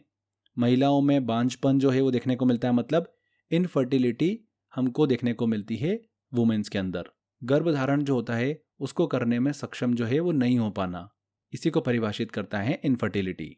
पुरुषों में इम्पोर्टेंस का प्रभाव आ जाता है, नपुंसकता का प्रभाव आ जाता है, उम्र से पहले बुढ़ापा आने लगता है इस विटामिन की कमी से, और इसी के साथ साथ जनन क्षमता मतलब फर्टिलिटी में भी कमी हो जाती है इस विटामिन की कमी से। ठीक है, तो ये क्लियर हो गया आपको विटामिन ई। इसके बाद हम बात करते हैं विटामिन के की। विटामिन के जो है इसका देखिए केमिकल नेम क्या है? फिलोक्विनोन। इसको एक और अन्य नाम से जाना जाता है एंटी ब्लीडिंग विटामिन, रक्तस्राव रोधी विटामिन के नाम से भी इसे जाना जाता है। मतलब ये शरीर में जो ब्लीडिंग होती है, कभी हमारी चोट लग जाती है तो उसको रोकने का काम करता है विटामिन के। एंटी ब्लीडिंग विटामिन है ये। इस विटामिन की खोज जो है हेनरिक डेम द्वारा की गई है। डेम जो होता है देखिए वो क्या करता है? पानी को रोकने का काम करता है। उसी तरीके से ब्लीडिंग को रोकने का काम कौन करता है? विटामिन के करता है। तो उस तरीके से हम इस साइंटिस्ट का नाम जो है वो याद रख सकते हैं। विटामिन के की खोज किसने करी है? हेनरिक डेम ने करी है। क्लियर।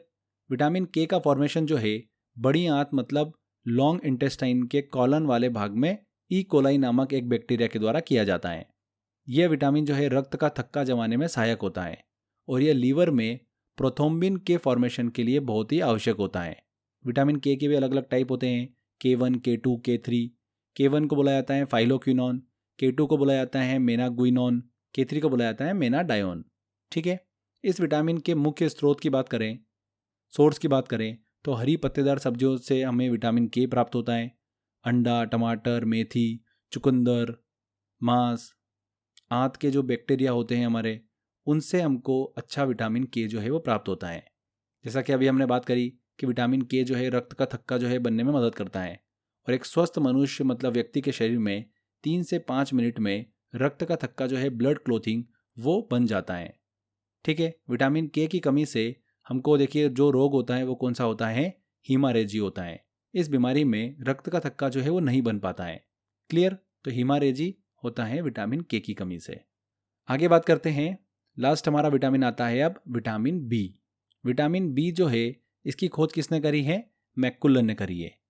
विटामिन ए और विटामिन बी इन दोनों की खोज किसने करी है, मैकुलन ने करी है। ये जो विटामिन होता है विटामिन बी, ये वाटर के अंदर डिजोल्व हो जाता है। ये एक नाइट्रोजन युक्त विटामिन है और यह विटामिन कई प्रकार का होता है। Vitamin B1, B2, B3, B5, B6, B7, B9 और B12। तो इन सभी क्वेश्चन पूछे जाते हैं एग्जाम के अंदर, तो हमको इन सभी विटामिन को पढ़ना पड़ेगा। विटामिन B1 को भी, B2 को भी, B3, B5, B6, B7, B9 और B12। क्लियर हुआ? हमने विटामिन बी की बात करी थी। B4 क्या, बॉल को थ्रो किया जाता है, तो थ से हमने बनाया था थाइमिन, तो वो B1 की हम बात कर रहे थे। ठीक है, बाय डिफॉल्ट B1 की। तो विटामिन B1 का रासायनिक नाम क्या है, केमिकल नेम क्या है, थाइमिन है।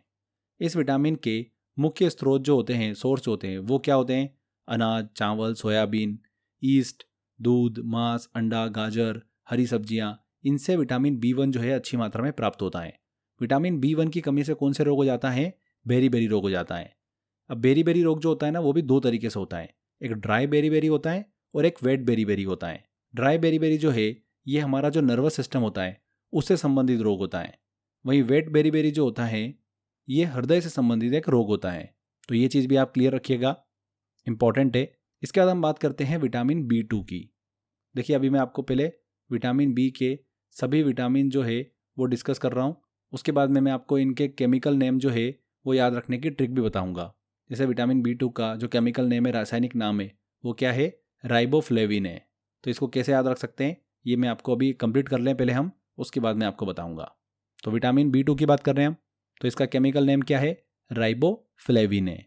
इस विटामिन के जो मुख्य सोर्स होते हैं वो क्या होते हैं, पनीर, अंडा, मांस, हरी पत्तेदार सब्जियां और दूध। विटामिन B2 को पीला विटामिन या फिर विटामिन जी के नाम से भी जाना जाता है।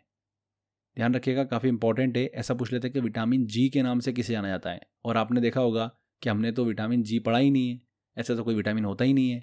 बट विटामिन B2 को विटामिन जी के नाम से जाना जाता है। वेरी इंपॉर्टेंट है, दिमाग में बिल्कुल छाप लेना है हमको ये। विटामिन B2 की कमी से जो मनुष्य की जीभ होती है वो संक्रमित हो जाती है, अर्थात जीभ पर छाले हमको देखने को मिलते हैं। जो टंग होती है हमारी उस पर हमको छाले देखने को मिलते हैं। और दो तरीके के रोग हो जाता है इसके दौरान, किलोसिस रोग और फोटोफोबिया रोग। किलोसिस रोग में जीभ जो होती है, टंग जो होती है वो संक्रमित हो जाती हैं, और जो हमारी स्किन होती है, होठ होते हैं, वो कट फट जाते हैं। वहीं फोटोफोबिया रोग की बात करें तो इस डिसीज से व्यक्ति जो होता है वो प्रकाश में जाने से डरने लगता है। फोटोफोबिया में जो लाइट होती है उसको देखकर एकदम से डरने लग जाता है। तो यह विटामिन B2 की कमी से ऐसा होता है। बहुत ही इंपॉर्टेंट है, एग्जाम में पूछा गया है, कितनी ही बार यह क्वेश्चन जो है वो एग्जाम में पूछा जा चुका है। इसके बाद हम बात करते हैं अब विटामिन B3 की। इस विटामिन का जो केमिकल नेम है, रासायनिक नाम है, वो क्या है, नियासिन है, या फिर निकोटीन एसिड के नाम से भी इसे जाना जाता है। इस विटामिन के जो इंपॉर्टेंट सोर्स हैं वो क्या है, दूध, मांस, मछली, अंडा, मटर, हरी पत्तेदार सब्जियां, इन सभी से विटामिन B3 जो है वो अच्छी मात्रा में प्राप्त होता है। विटामिन B3 की कमी से कौन सा रोग हो जाता है, ध्यान रखिएगा, पेलाग्रा रोग हो जाता है। इसे 4D सिंड्रोम भी कहते हैं। पेलाग्रा की बात करें कि ये किस तरीके का रोग होता है, किससे संबंधित होता है, तो ये रोग मस्तिष्क से संबंधित होता है। इसमें मानसिक विकास जो है वो रुक जाता है। 4D सिंड्रोम इसे कहा जाता है क्योंकि इसमें 4 बीमारियां जो है वो देखने को मिलती हैं। डायरिया हो जाता है जिसके दौरान दस्त लग जाती है, डिमेंशिया हो जाता है, इसमें मानसिक विकृति जो है मंद बुद्धि जैसी स्थिति जो है वो देखने को मिल जाती है। डर्मेंटिटिस हमको देखने को मिलता है, जिसमें त्वचा में सूजन और खुजली होने लगती हैं। और चौथी कंडीशन होती है डेथ की, सबसे एंड की सिचुएशन होती है जिसमें इस बीमारी के चलते व्यक्ति की मृत्यु हो जाती है। इसलिए इस बीमारी को 4D सिंड्रोम भी कहा जाता है, पेलाग्रा को। ठीक है, ये चीज़ ध्यान रखिएगा कि मस्तिष्क से संबंधित रोग हैं। ऐसा पूछ लेते हैं एग्जाम में, इसमें से ऐसा कौन सा रोग है जो मस्तिष्क से संबंधित है? कौन सा है? पेलाग्रा है। किस विटामिन की कमी से होता है? विटामिन B3 की कमी से होता है। ये भी ध्यान रखिएगा कि पेलाग्रा को 4D सिंड्रोम भी कहते हैं। ये चीज़ क्लियर हो गई। चलिए अब आगे बात करते हैं विटामिन B5 की। इस विटामिन का जो केमिकल नेम है वो क्या है? पेंटोथेनिक एसिड है, पेंटोथेसिन अम्ल हैं। इस विटामिन के जो इंपॉर्टेंट सोर्स हैं वो क्या है? अंडा है, मांस है, मूंगफली, टमाटर, दूध, सब्जियां, इनसे विटामिन B5 जो है वो अच्छी मात्रा में प्राप्त होता है। B5 की कमी से हमको कौन से रोग देखने को मिलते हैं? बालों से संबंधित हमको रोग देखने को मिलते हैं। बालों का सफ़ेद हो जाना, गंजापन होना, इसके अलावा थकान, उल्टी, अनिद्रा का होना, इस तरीके के रोग जो है हमको देखने को मिलते हैं, बालों से संबंधित हैं। ये चीज़ दिमाग में रखना है, विटामिन B5। इसके अलावा ये चीज़ भी ध्यान रखिएगा, बर्निंग फिट सिंड्रोम के नाम से भी इस विटामिन को जाना जाता है। इस विटामिन की कमी से पैर के तलवों में जलन होने लगती है। ठीक है, ऐसा पूछ लेते हैं एग्जाम के अंदर कि इनमें से किस विटामिन की कमी से पैर के तलवों में जलन होने लगती है, या फिर बर्निंग फिट सिंड्रोम जो है वो किस विटामिन की कमी से होता है? तो किस विटामिन की कमी से होता है? Vitamin B5। क्लियर हुआ आपको? विटामिन B6 की बात करते हैं। इस विटामिन का जो केमिकल नेम है वो क्या है? पायरिडॉक्सिन है। इस विटामिन के जो इंपॉर्टेंट सोर्स हैं वो है हरे पत्तेदार सब्जियां, दूध, मांस, पपीता, अनार, मछली, बादाम, अंडा, खमीर, इनसे विटामिन B6 अच्छी मात्रा में प्राप्त होता है। ये विटामिन जो है सपनों को लंबे समय तक याद रखने में मदद करता है। ये RBC के फॉर्मेशन में भी मदद करता है। विटामिन B6 की कमी से अलग अलग तरीके के रोग हमको देखने को मिलते हैं। कमजोरी हो जाती है बॉडी में, चिड़चिड़ापन देखने को मिलता है, डिप्रेशन हमको देखने को मिलता है, स्ट्रेस बढ़ जाता है, गुस्सा आता है, क्रोध हो जाता है, लेजी हो जाता है व्यक्ति। तो ये सभी विटामिन B6 की कमी से होता है। इस विटामिन की कमी से शुरुआत में एनीमिया होता है, क्योंकि ऑक्सीजन जो होती है वो सेल्स के पास में अच्छी तरीके से हमारी बॉडी में नहीं पहुंच पाती है। ठीक है, तो विटामिन B6 क्लियर हुआ, इसका केमिकल नेम पायरिडॉक्सिन। नेक्स्ट बात करते हैं हम विटामिन B7 की। देखिए, B7 की बात कर रहे हैं 7 नंबर की। तो एक चीज़ ध्यान रखिए, ऐसा कौन सा क्रिकेटर है जो 7 नंबर की जर्सी पहनता है? कौन है वो? आप सभी को पता भी होगा, MS धोनी है। ठीक है भैया, धोनी की आपको सबसे अच्छी चीज़ क्या लगती है? उनका हेलीकॉप्टर शॉट लगता है ना, हेलीकॉप्टर शॉट। तो हेलीकॉप्टर शॉट में हमने क्या लिख लिया? आगे का H लिख लिया, हेलीकॉप्टर का H लिख लिया हमने। तो 7 से हम कैसे H तक पहुंचे, ये क्लियर हो गया आपको? विटामिन B7 को विटामिन H के नाम से भी जाना जाता है। तो अब मैंने आपको याद करा दिया है, कभी भी आप ये भूल नहीं सकते। अब बहुत ही इंपॉर्टेंट है, विटामिन B7 को विटामिन H के नाम से भी जाना जाता है। इस विटामिन का जो केमिकल नेम है वो क्या है? बायोटीन है। इस विटामिन के इंपॉर्टेंट सोर्स दूध, पनीर, मांस, मछली, चॉकलेट, फल, सब्जियां, ये सभी इसके इंपॉर्टेंट सोर्स हैं। B7 की कमी से कौन सा रोग हो जाता है?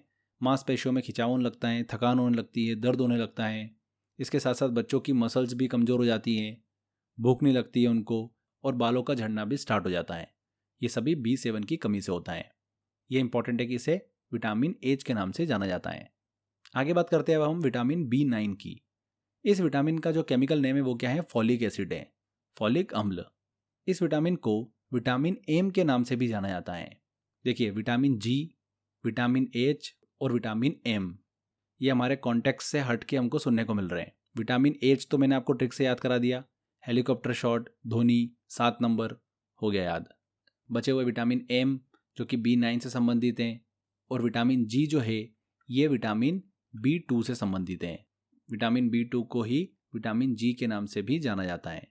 विटामिन B9 के इंपॉर्टेंट सोर्स की बात करें तो हरी पत्तेदार सब्जियां, दूध, मांस, मछली, अंडा, इनसे ये प्राप्त होता है। विटामिन B9 RBC के फॉर्मेशन में मदद करता है।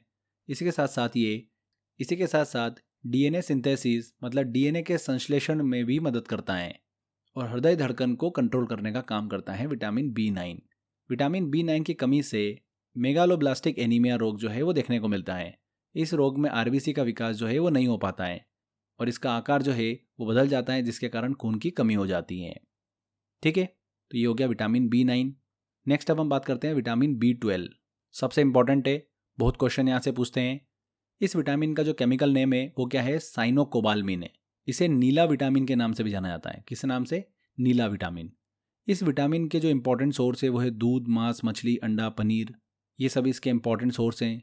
इस विटामिन की कमी जो है अधिकतम हमको जो वेजिटेरियन लोग होते हैं, शाकाहारी लोग होते हैं, उनमें ज़्यादा देखने को मिलती है, क्योंकि ये इसके जो सोर्स हैं ज़्यादातर जो है वो नॉन वेजिटेरियन वाले फूड में आते हैं। इसीलिए ऑलमोस्ट जो वेजिटेरियन लोग होते हैं उनकी बॉडी में विटामिन B12 की कमी देखने को ही मिलती है। विटामिन B12 शरीर के लिए बहुत ज़रूरी होता है। इसमें कोबाल्ट पाया जाता है। कौन सा एलिमेंट पाया जाता है इसमें, कोबाल्ट। ये 4 से 5 बार एग्जाम में पूछा जा चुका है कि इनमें से किस विटामिन के अंदर हमको कोबाल्ट जो है वो देखने को मिलता है। तो विटामिन B12 याद हो गया ये। इसके देखिए केमिकल नेम में भी कोबाल्ट वर्ड जो है वो छुपा हुआ है, साइनोकोबाल्मिन, कोबाल, कोबाल्ट छुपा हुआ है ना, तो उससे भी आप इसको दिमाग में रख सकते हैं। ये विटामिन जो होता है रेड ब्लड सेल के फॉर्मेशन में भी हेल्प करता है। यह विटामिन लार्ज इंटेस्टाइन, बड़ी आंत में सूक्ष्म जीवाणु जो होते हैं, बहुत ही छोटे छोटे बैक्टीरिया होते हैं, उनके द्वारा बनता है। और यह विटामिन बारिश के पानी में भी पाया जाता है। Vitamin B12। विटामिन B12 की कमी से कौन सा रोग हो जाता है, परनीसियस एनीमिया नामक रोग जो है वो देखने को मिलता है। इस रोग की वजह से शरीर में हीमोग्लोबिन की मात्रा जो है वो कम हो जाती है और शरीर में रक्त की कमी देखने को मिलती है। इसे घातक अल्परक्तता रोग भी कहते हैं। क्लियर हुआ ये B12 हमने डिस्कस किया। सबसे इंपॉर्टेंट, इसमें कोबाल्ट जो है वो पाया जाता है और उसका रासायनिक नाम क्या है, साइनोकोबाल्मिन। अब मैं आपको विटामिन B के जो हमने अभी कॉम्प्लेक्स डिस्कस करें, विटामिन B1, B2, B3, इनके रासायनिक नाम जो है वो ट्रिक से याद कर रहा हूँ। उससे पहले एक छोटी सी इन्फॉर्मेशन है, वो हम जल्दी से कवर कर लेते हैं, फिर ट्रिक की तरफ चलेंगे। देखिए, अब इसके अलावा कुछ ऐसे और विटामिन है जो कि सच्चे विटामिन नहीं है, पर उनको विटामिन बोला जाता है, तो उनको भी देख लेते हैं हम। जैसे आते हैं विटामिन B15। इस विटामिन का जो रासायनिक नाम है वो क्या है, पेंगामिक एसिड है।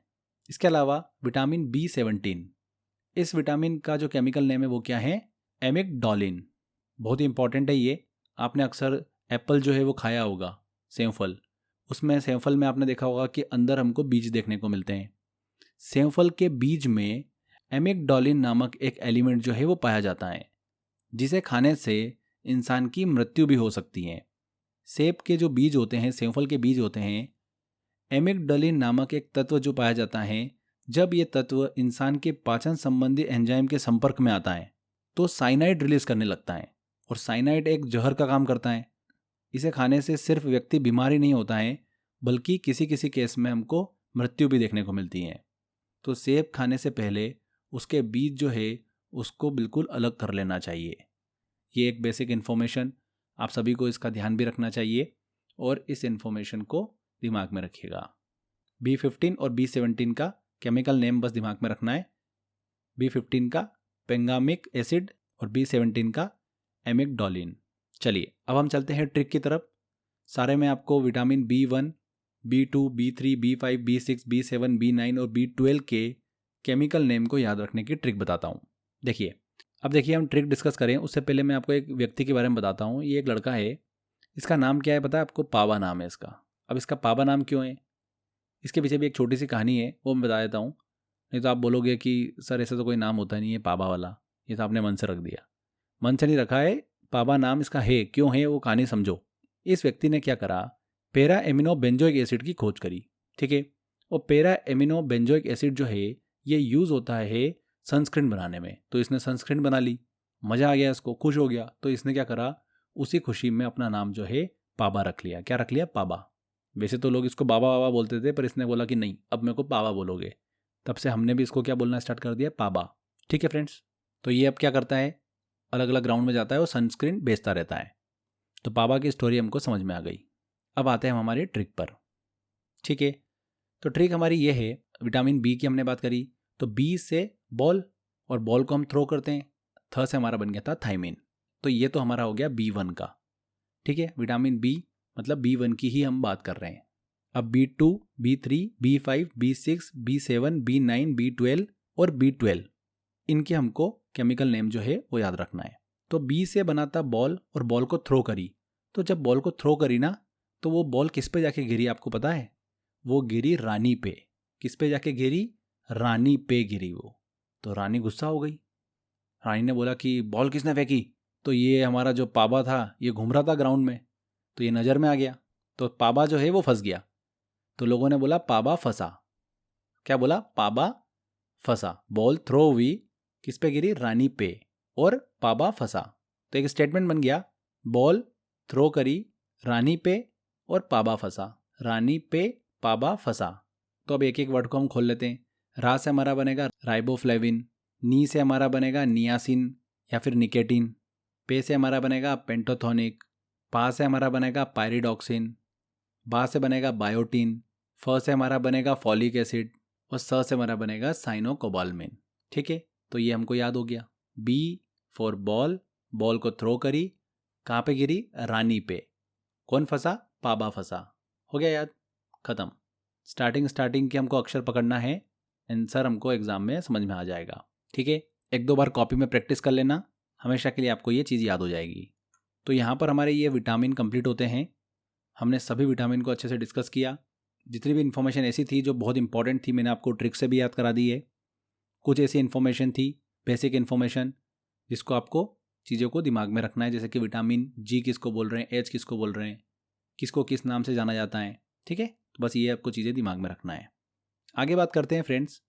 हमने बात करी थी न्यूट्रिएंट्स की, कार्बनिक और अकार्बनिक। कार्बनिक वाले हमने सभी डिस्कस कर लिए हैं, कार्बोहाइड्रेट, प्रोटीन, वसा और विटामिन। क्लियर। अब हम बात करते हैं अकार्बनिक की। ऐसे पोषक पदार्थ जिनमें कार्बन जो है वो उपस्थित नहीं होता है, ऐसे न्यूट्रिएंट्स जिसमें कार्बन जो होता है वो प्रेजेंट नहीं होता है। कौन कौन से? मिनरल्स और वाटर। तो पहले हम मिनरल्स को डिस्कस करते हैं, इंपॉर्टेंट, जो हमारे शरीर के लिए बहुत ज़रूरी होते हैं, और फिर हम वाटर को डिस्कस करेंगे। तो सबसे पहले हम बात करते हैं कि मिनरल्स, खनिज लवण जो होते हैं ये होते क्या हैं। तो ये इनऑर्गेनिक मैटर होते हैं, अकार्बनिक पदार्थ होते हैं, जो कि मानव शरीर में ऑर्गन्स जो होते हैं हमारे, उनकी प्रोडक्टिविटी के लिए बहुत ही इंपॉर्टेंट होते हैं। मिनरल्स हमारे अंग अच्छे से काम कर सकें, अच्छी बेहतर तरीके से काम कर सके, इसीलिए मिनरल जो होते हैं वो ज़रूरी होते हैं। एक मानव शरीर को लगभग 29 मिनरल्स तत्वों की आवश्यकता होती है। कितनी? 29। शरीर को जो मिनरल्स होते हैं ये ऊर्जा नहीं देते हैं, एनर्जी नहीं देते हैं, पर ये मेटाबॉलिज्म की जो एक्शन होती है उसके लिए बहुत ही इंपॉर्टेंट होते हैं। अब ह्यूमन बॉडी के कुछ इंपॉर्टेंट मिनरल्स को हम डिस्कस करें, इनमें मेन हम डिस्कस करेंगे calcium, phosphorus, iron, sodium, potassium, iodine, zinc और फाइबर। ठीक है, ये इंपॉर्टेंट है, इनको हम डिस्कस करते हैं। सबसे पहले हम बात करते हैं कैल्शियम की। ये जो मिनरल होता है ये हड्डियों और दांतों के फॉर्मेशन के लिए बहुत ही ज़्यादा महत्वपूर्ण होता है। कौन सा? कैल्शियम। इसी के साथ साथ ये ब्लड क्लॉथिंग में बहुत ही ज़्यादा हेल्प करता है। किन किन चीज़ों में ये पाया जाता है कैल्शियम? क्या इसके सोर्सेस हैं? तो दूध में अच्छी मात्रा में कैल्शियम होता है, मांस, हरे पत्तेदार सब्जियां, इन सभी में कैल्शियम जो है वो अच्छी मात्रा में पाया जाता है। कैल्शियम की कमी से शरीर में ऑस्टियोपोरोसिस नामक एक बीमारी हो जाती है, जिससे हड्डियों में दर्द होने लगता है और हड्डियां जो है वो कमज़ोर हो जाती हैं। ये इंपॉर्टेंट है, ये पूछा जाता है कि कैल्शियम की कमी से शरीर में कौन सा रोग होता है? तो ऑस्टियोपोरोसिस। क्लियर। इसके बाद हम बात करते हैं फास्फोरस की।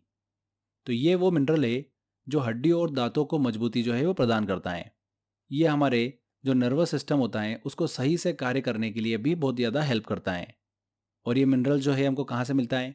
चावल में अच्छी मात्रा में होता है फास्फोरस, मूंगफली में होता है, सोयाबीन में होता है, पनीर में होता है, यहाँ से हमको ये प्राप्त होता है। इसके बाद हम बात करते हैं आयरन की। आयरन जो है ब्लड में पाया जाने वाला हीमोग्लोबिन का एक मेजर कंपाउंड है। ब्लड के फॉर्मेशन में बहुत ज़्यादा सहायक होता है। आयरन जो होता है हमको मेथी, पालक, करौंदे, अमरूद, अंगूर, इन सब चीज़ों से प्राप्त होता है। इस मिनरल की कमी से एनीमिया नामक रोग जो है वो देखने को मिलता है। अब देखिए, एक बहुत ही इंटरेस्टिंग चीज़ मैं आपको बताता हूँ।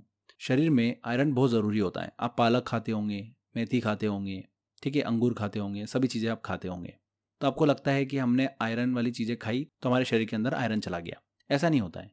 अगर आप आयरन आपके शरीर में ले रहे हो तो हमारी बॉडी जो होती है उस आयरन को एब्जॉर्ब कर सके, इसके लिए उसको विटामिन सी भी ज़रूरी होता है। तो जब भी आप आयरन वाले कभी फूड खाओ तो आप कोशिश करना कि विटामिन सी वाली चीज़ भी खाओ साथ में। जैसे कि आप अगर पालक वाली सब्जी खा रहे हो तो उसमें हल्का सा नींबू डाल लेना, क्योंकि नींबू में विटामिन सी होता है। तो वो पालक जो है उसमें जो आयरन है वो आपकी बॉडी के अंदर अच्छे से एब्जॉर्ब हो पाएगा। ये चीज़ आपके लिए हेल्थ के लिए भी काफ़ी इंपॉर्टेंट है, इसलिए मैंने ये डिस्कस करी है। आगे बात करते हैं सोडियम की। ये जो मिनरल होता है ये शरीर में ब्लड प्रेशर, ऑस्मेटिक प्रेशर जो होता है, परासरण दाब, उसको कंट्रोल करने का काम करता है। शरीर में जो ऑस्मेटिक प्रेशर होता है अगर वो सही रहता है तो शरीर के अंदर जो वाटर बैलेंस है वो बिल्कुल अच्छे से बना रहता है। इसलिए सोडियम जो होता है वो शरीर में बिल्कुल ज़रूरी होता है। ये हमको किससे मिलता है? नमक से मिलता है, इसीलिए हम इसको खाने में ऐड करते हैं। दूध, अंडा, समुद्री मछली, इन सब में सोडियम जो है वो पाया जाता है। नेक्स्ट बात करते हैं पोटेशियम की। ये वो मिनरल है जो कि हृदय की धड़कन को कंट्रोल करने का काम करता है। ब्लड सर्कुलेशन में बहुत ही ज़्यादा महत्वपूर्ण भूमिका निभाता है पोटेशियम। और इसके सोर्सेज मेन डिस्कस करें हम तो सब्जियों में होता है, केले में सबसे अच्छी मात्रा में होता है पोटेशियम, सेब में होता है। इसीलिए डॉक्टर जो है, जो हृदय रोगी होते हैं उनको डॉक्टर सेब खाने के लिए बोलते हैं। ठीक है, अगले मिनरल की तरफ चलते हैं जो कि है आयोडीन। ये वो मिनरल है जो कि थायराइड ग्रंथि को सही से कार्य करने में सहायता प्रदान करता है। ये मिनरल थायराइड ग्रंथि से जो स्त्रावित होने वाले थायरोक्सिन हार्मोन जो होते हैं उनके सिंथेसिस के लिए भी इम्पॉर्टेंट होता है, मतलब उनके संश्लेषण के लिए भी महत्वपूर्ण भूमिका निभाता है। इस मिनरल का जो मुख्य सोर्स है वो है समुद्री भोजन, लेमिनेरिया, दूध, अंडा, मांस, इनसे आयोडीन जो है वो अच्छी मात्रा में प्राप्त होता है। आयोडीन मिनरल्स की कमी से घेंगा रोग या फिर गलगंड नामक रोग जो है वो हो जाता है। ये एग्जाम में पूछा जाता है, इसलिए ध्यान रखिएगा इस चीज़ को। नेक्स्ट मिनरल आता है हमारा जिंक। बहुत ही इंपॉर्टेंट है ये भी।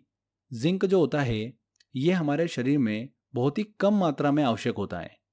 बाकी खनिजों की तुलना में ये हमको बहुत ही कम मात्रा में चाहिए रहता है। ये इंसुलिन हार्मोन को सही कार्य करने में सहायता प्रदान करता है, जिंक। ठीक है, कोबाल्ट की बात करते हैं नेक्स्ट। अब हम कोबाल्ट मिनरल जो होता है ये कैंसर के इलाज में बहुत ज़्यादा सहायता प्रदान करता है। और किस विटामिन में होता है कोबाल्ट? अभी हमने डिस्कस किया था, विटामिन B12 में होता है। इसलिए B12 जो होता है वो आपके शरीर के लिए बहुत ही ज़रूरी होता है। इसके बाद हम बात करते हैं फाइबर की, फाइबर्स की, रेशे। तो रेशा जो होता है, फाइबर जो होता है, वो किसी भी प्रकार की हमको एनर्जी जो है वो नहीं देता है। बस फाइबर जो होता है वो शरीर में क्या करता है, पाचन क्रिया में सहायता प्रदान करता है। जैसे आप ककड़ी खाते हो ना, तो ककड़ी में हाई फाइबर होता है, तो ककड़ी जो है आपकी पाचन क्रिया को अच्छी करती है। वो उसमें हाई फाइबर होता है, इसलिए वो आपको पाचन क्रिया में मदद करती है। इसी के साथ साथ फाइबर जो होते हैं ये आहार नाल, एलिमेंट्री कैनल जो होती है उसकी शुद्धता बनाए रखने में मदद करती है। फाइबर्स में जल को अवशोषित, एब्जॉर्व करने की विशेष क्षमता होती है, जिससे मल में जल की पर्याप्त मात्रा जो है वो बनी रहती है, जिसके कारण कॉन्स्टिपेशन की समस्या जो है वो उत्पन्न नहीं होती है। इसलिए फाइबर्स भी शरीर में बहुत ही ज़रूरी होते हैं। दो प्रकार के होते हैं फाइबर्स, वाटर सोल्यूबल फाइबर्स होते हैं और वाटर इनसोल्यूबल, मतलब जल में घुलनशील और जल में अघुलनशील। ऐसे रेशे, ऐसे फाइबर जो जल में आसानी से घुल जाते हैं उनको ही बोलते हैं हम वाटर सोल्यूबल फाइबर। वो कौन होते हैं हमारे शरीर के अंदर? पेक्टिन। ठीक है, वहीं हम वाटर इनसोल्यूबल फाइबर की बात करें, ऐसे फाइबर जो कि जल में नहीं घुलते हैं, वो कौन से होते हैं? सेल्यूलोज होते हैं। तो ये दोनों चीज़ें दिमाग में रखिएगा, काफ़ी इंपॉर्टेंट है। लास्ट में अब हम बात करते हैं वाटर की। वाटर में भी हमको कोई भी कार्बन जो है वो नहीं देखने को मिलता है। एक मानव शरीर के डेवलपमेंट के लिए वाटर जो होता है बहुत ही आवश्यक होता है, क्योंकि ह्यूमन बॉडी के भार का लगभग 65 से 70% भाग जो होता है वो जल से ही निर्मित होता है, वाटर से ही बनता है। वाटर जो होता है हमारे शरीर के तापमान, टेम्परेचर को नियंत्रित करने का काम करता है। वाटर भोजन में उपस्थित न्यूट्रिएंट्स जो होते हैं उनके अवशोषण में भी सहायता प्रदान करता है। शरीर में जो हमको अपशिष्ट और विषैले पदार्थ देखने को मिलते हैं वो जल में घुलकर शरीर से बाहर निकल जाते हैं। वाटर जो होता है वो लार, डाइजेस्टिव जूस जो होता है, पाचक रस जो होता है, ब्लड होता है, मल मूत्र होते हैं, फीसिस एंड यूरिन होता है, इन सभी को क्या करते हैं? ये तरलता, मतलब लिक्विडिटी प्रदान करते हैं। एक सामान्य व्यक्ति को हर दिन 5 से 6 गिलास पानी जो है वो पीना चाहिए। ठीक है, उसके लिए 5 से 6 गिलास आवश्यक होते हैं। 6 माह तक के जो शिशु होते हैं उनको जल जो है वो नहीं पिलाया जाता है, क्योंकि उनके शरीर में जल की जो पूर्ति होती है वो माँ के दूध के द्वारा ही पूर्ण होती है। क्लियर? तो यहाँ पर फ्रेंड्स हमारा ये टॉपिक कंप्लीट होता है, न्यूट्रिएंट्स एंड विटामिन। अच्छे से हमने पूरा टॉपिक डिस्कस किया है। ये जितनी भी इन्फॉर्मेशन थी एग्जाम रिलेवेंट, मैंने आपसे सारी चीज़ें डिस्कस करी, कोई भी फालतू चीज़ हमने डिस्कस नहीं करी है। बहुत ही इंपॉर्टेंट कंटेंट है ये वाला। मैंने बहुत मेहनत करके ये कंटेंट जो है फिल्टर करके आपके लिए निकाला है। एग्जाम में 100% आपका क्वेश्चन इसी में से बनेगा। बस अब आपको क्या करना है, इस मेहनत को सक्सेसफुल बनाना है। अच्छे से मेहनत करो, एग्जाम के अंदर इस टॉपिक से क्वेश्चन बिल्कुल सही करके आओ। अब बारी है फ्रेंड्स आपके टेस्ट की। मैंने टेस्ट वाले सेक्शन में इस टॉपिक के MCQ दे रखे हैं, लगभग 150 के आसपास क्वेश्चन है। वो सारे क्वेश्चन आप लगाइएगा, अच्छे से लगाइएगा, क्वेश्चन आपका उसी में से फंसेगा।